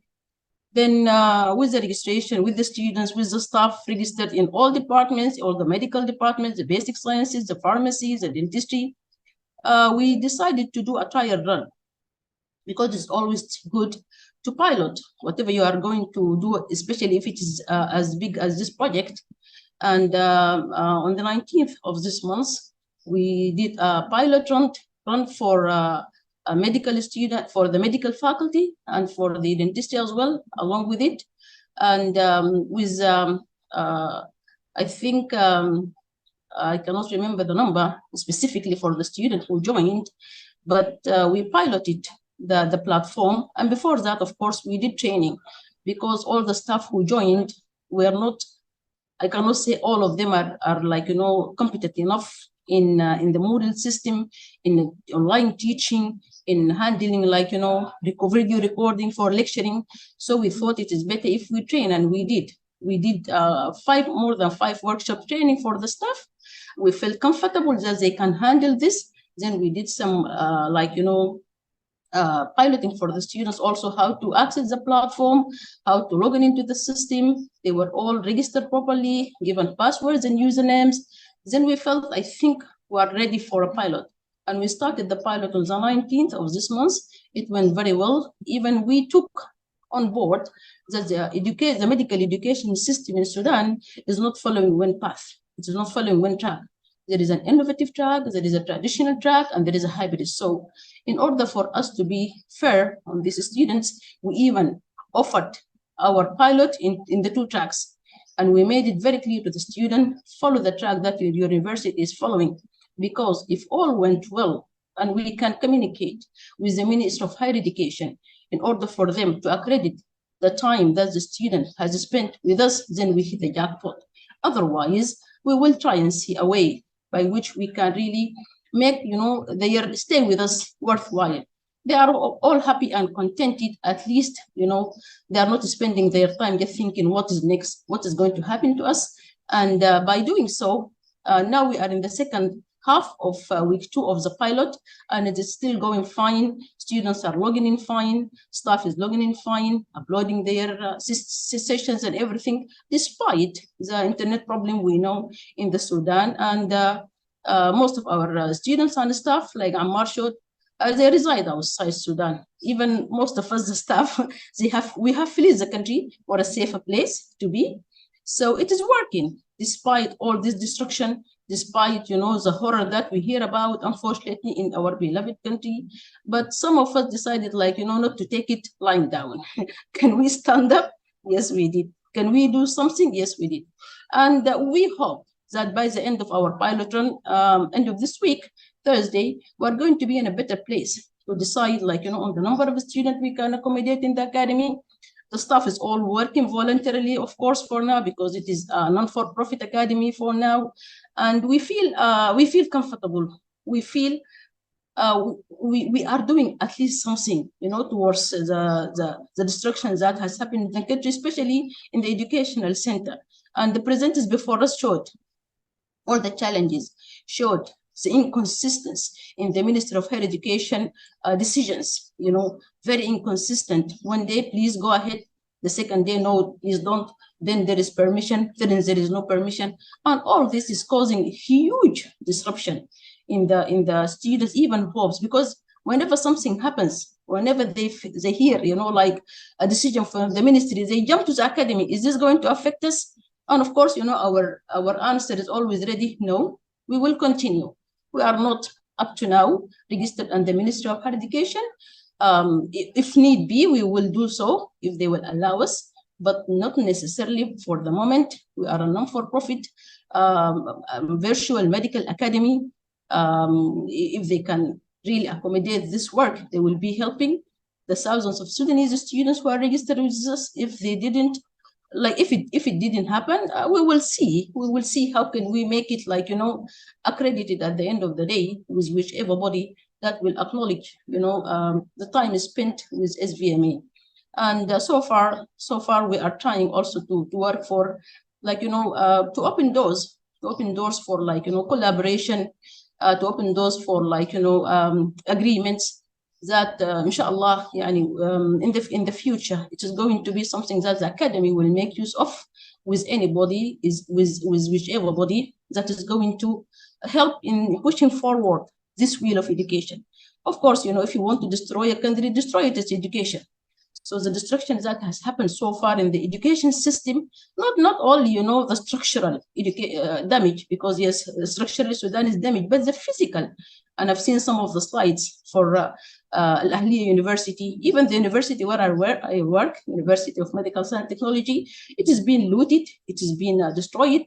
So with all that in mind, I think SVMA is going to look forward for a way where it's going to be sustainable and it's going to be a long-term kind of project rather than just a short-term to answer, a problem during the war.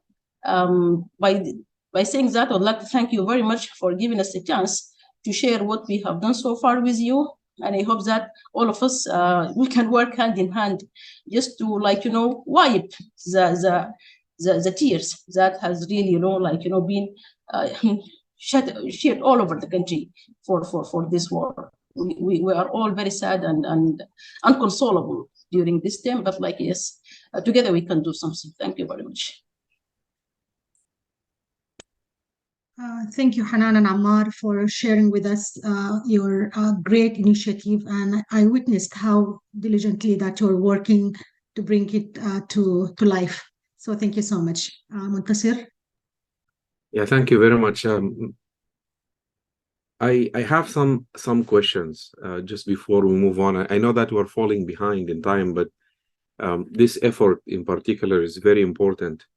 And then also linked back to what Doctors Amjad and Akram have talked about. We have discussed this initiative in ASAPA at one time in the executive committee when Yasmin brought it up.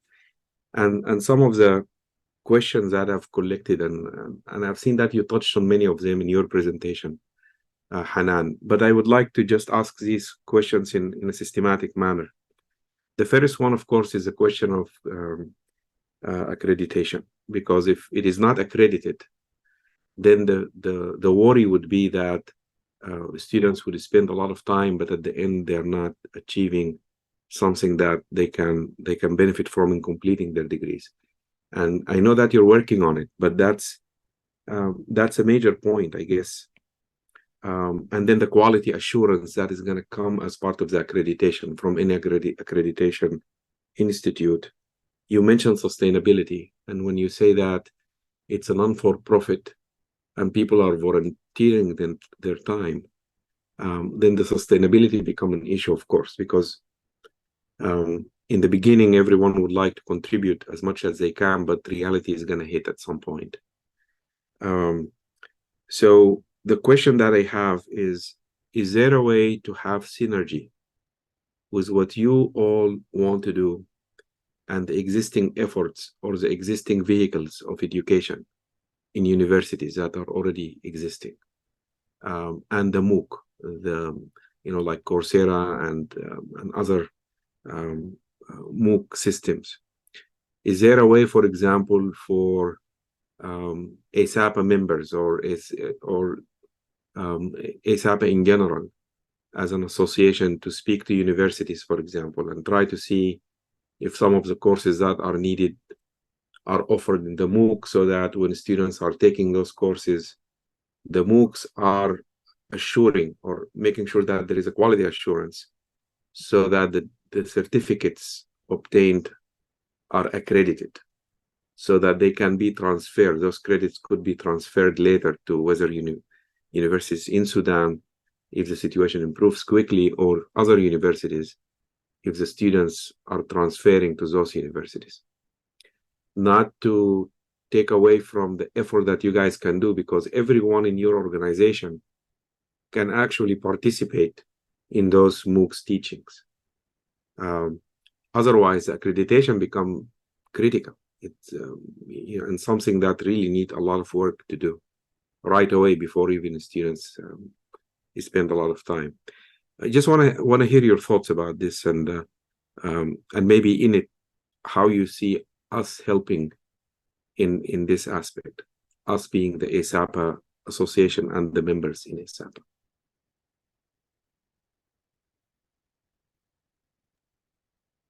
Thank you very much.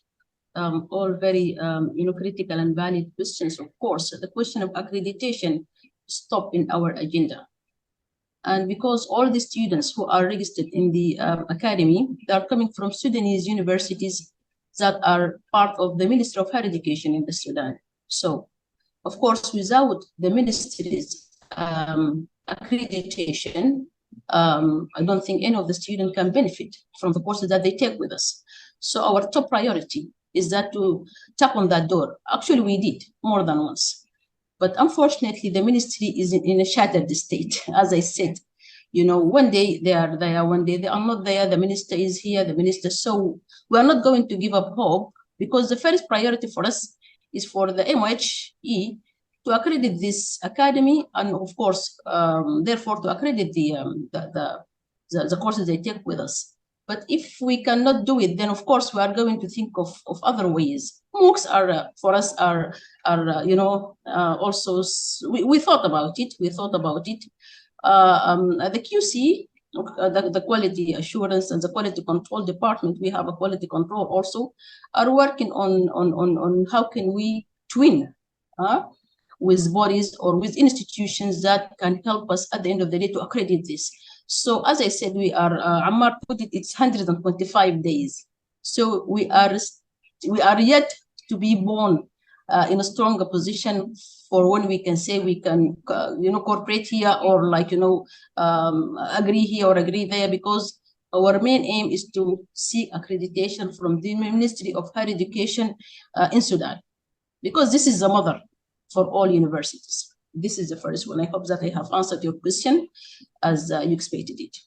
Yeah, I think one of the major items that maybe we can put in ASAPA for the next cycle is to have a meeting with you guys and see how we can help, and how we can brainstorm and see where things could move forward to help our students back home, and including the medical field and the engineering field and other fields, from everyone who can step up from Sudan. Of course, this is a priority for all of us.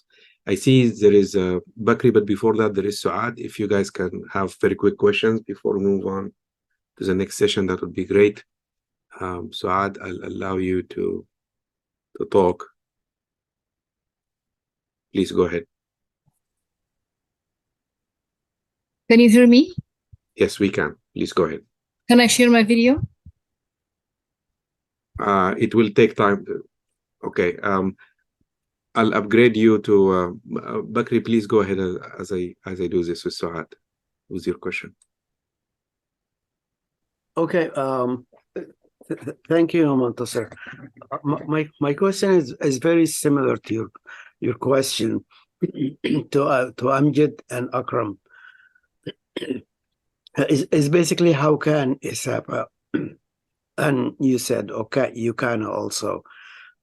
How can we help you to push your proposal and your ideas forward?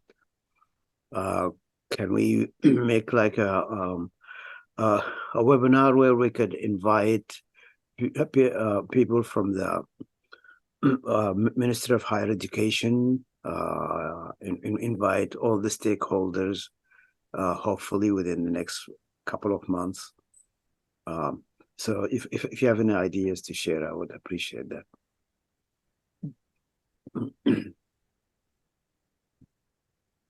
Yeah, the question to Hanan and Ammar. Of course, from the ASAPA side, I think that's a great idea, Bakri. And you went one step further than what I was originally thinking by including UCANA and including even the ministry from there. I think that's a great idea. Yeah.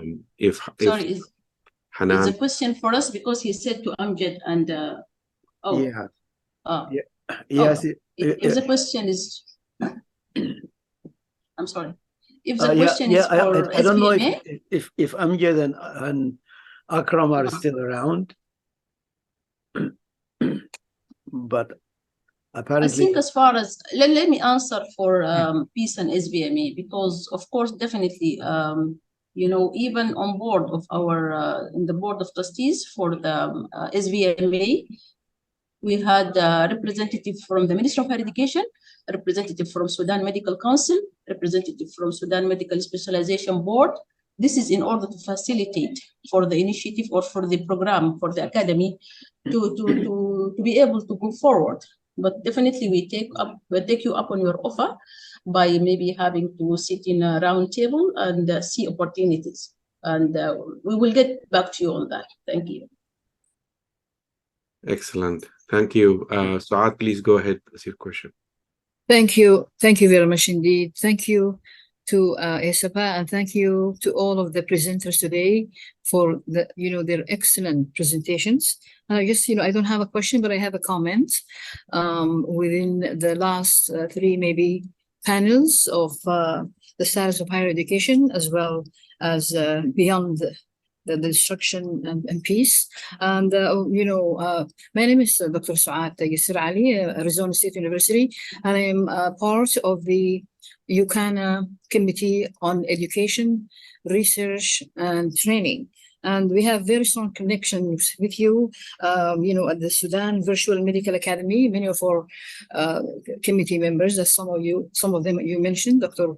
Abdel Fattah Noor, Dr. Huda Dessoubi, and others have been working with you as well. And of course, with ASAPA, Dr. Yasmin Abu Samra.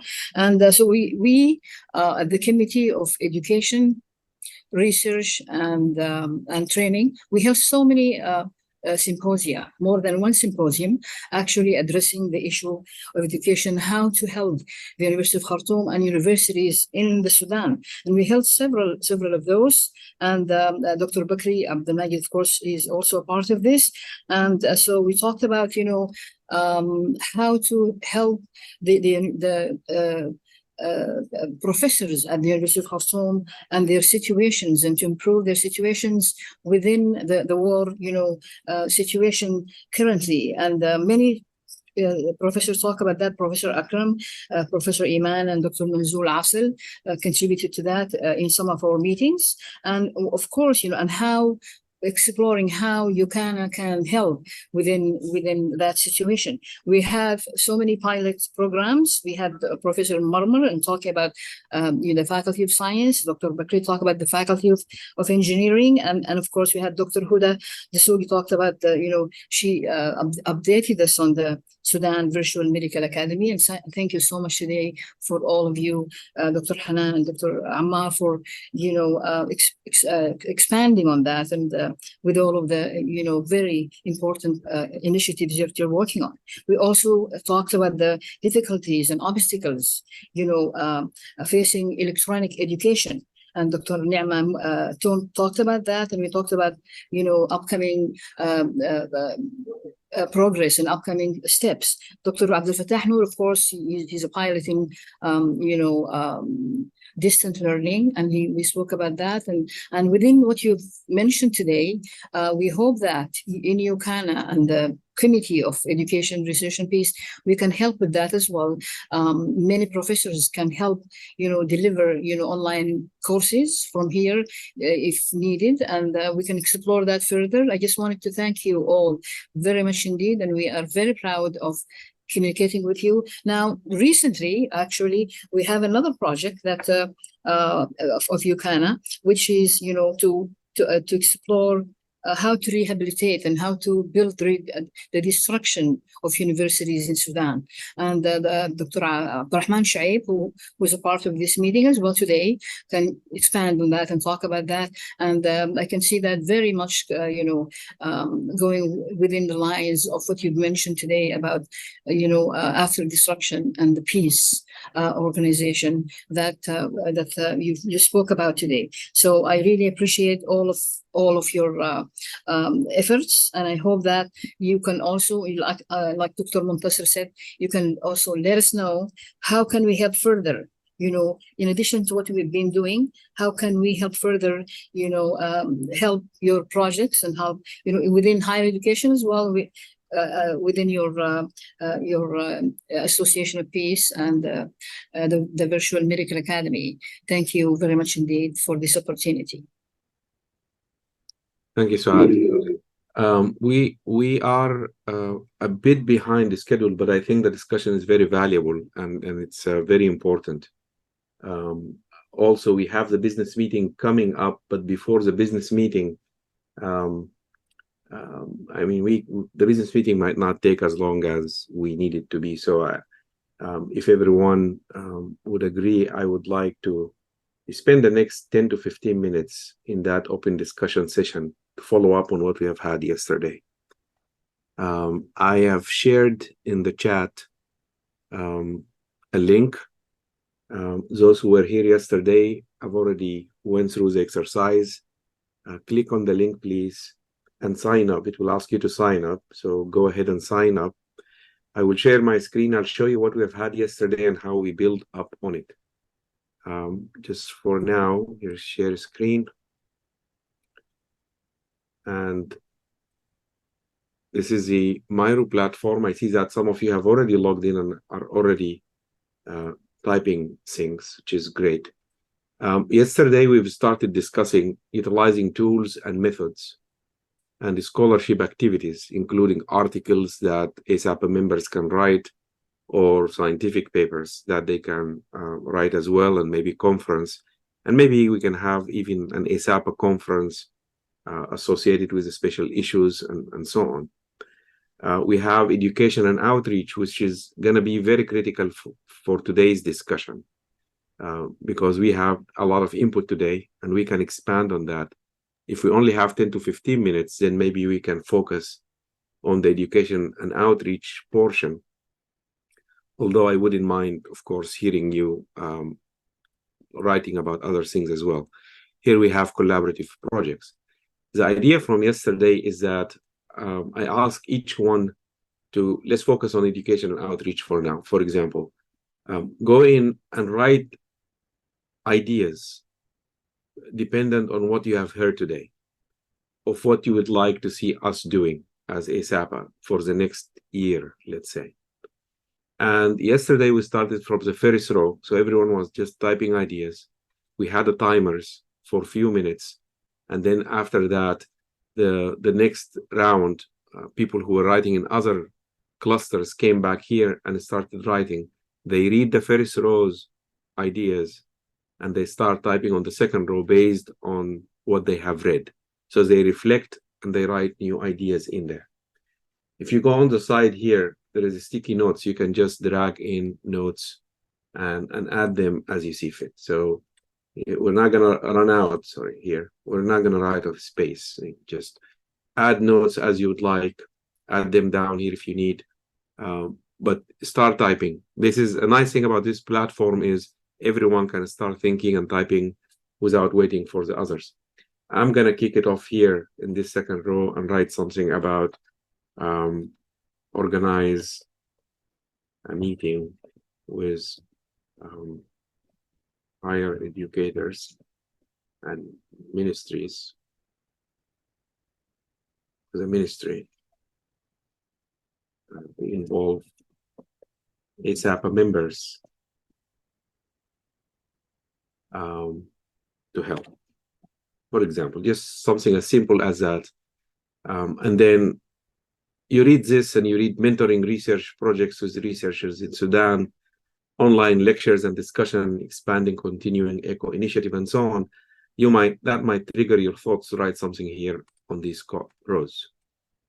So please go ahead, take the next 10 minutes or so. Free thinking, free ideas. What we will have, this is saved and we have it.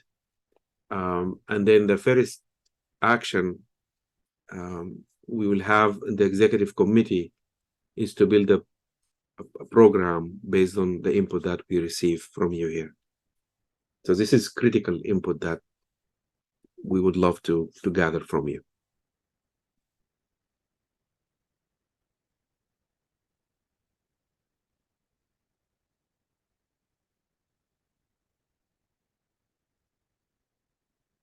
Don't be shy. If you have any other idea, you don't have to be limited by what we have started here. Anything, you go ahead and do it. The organization, the association is built on your ideas and efforts and passion for future activities, and that's what we want to gather today.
And I still see the mice moving, which is good.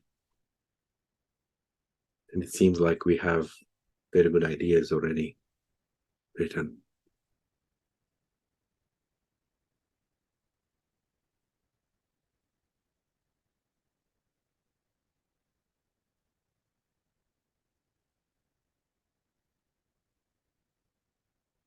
So I'll start by saying that, one of the comments I've seen is to involve ASAPA members rather than just the conferences and maybe the webinars that we are providing.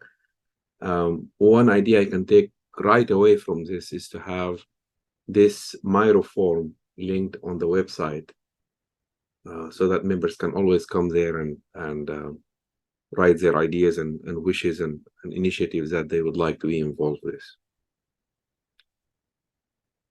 And then one thing that we can do as the executive committee in every meeting to have a quick look at what we have on the board, anything new that we need to take into account.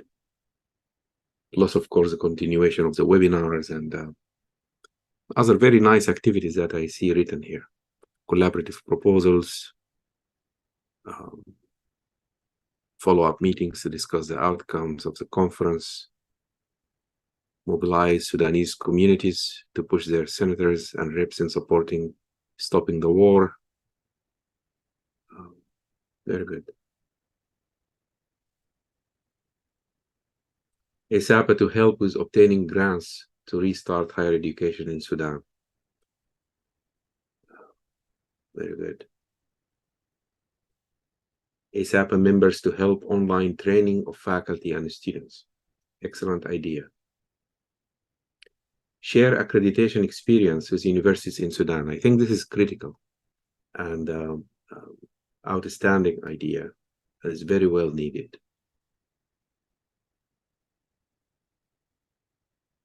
Online lectures and discussion expanding, continuing the ECHO initiative. That's from yesterday. Still applies. That's a good one.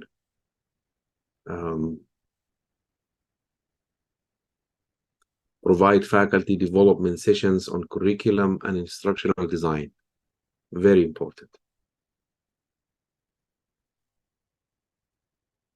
Okay, sounds good. One of the things that I like about this platform, as I said, it's all already saved. So we have these ideas, they're not going to waste, already not taken. And the first action item I think we would have with the executive committee is to build on those suggestions and schedule them in our activities for this next year and even the next.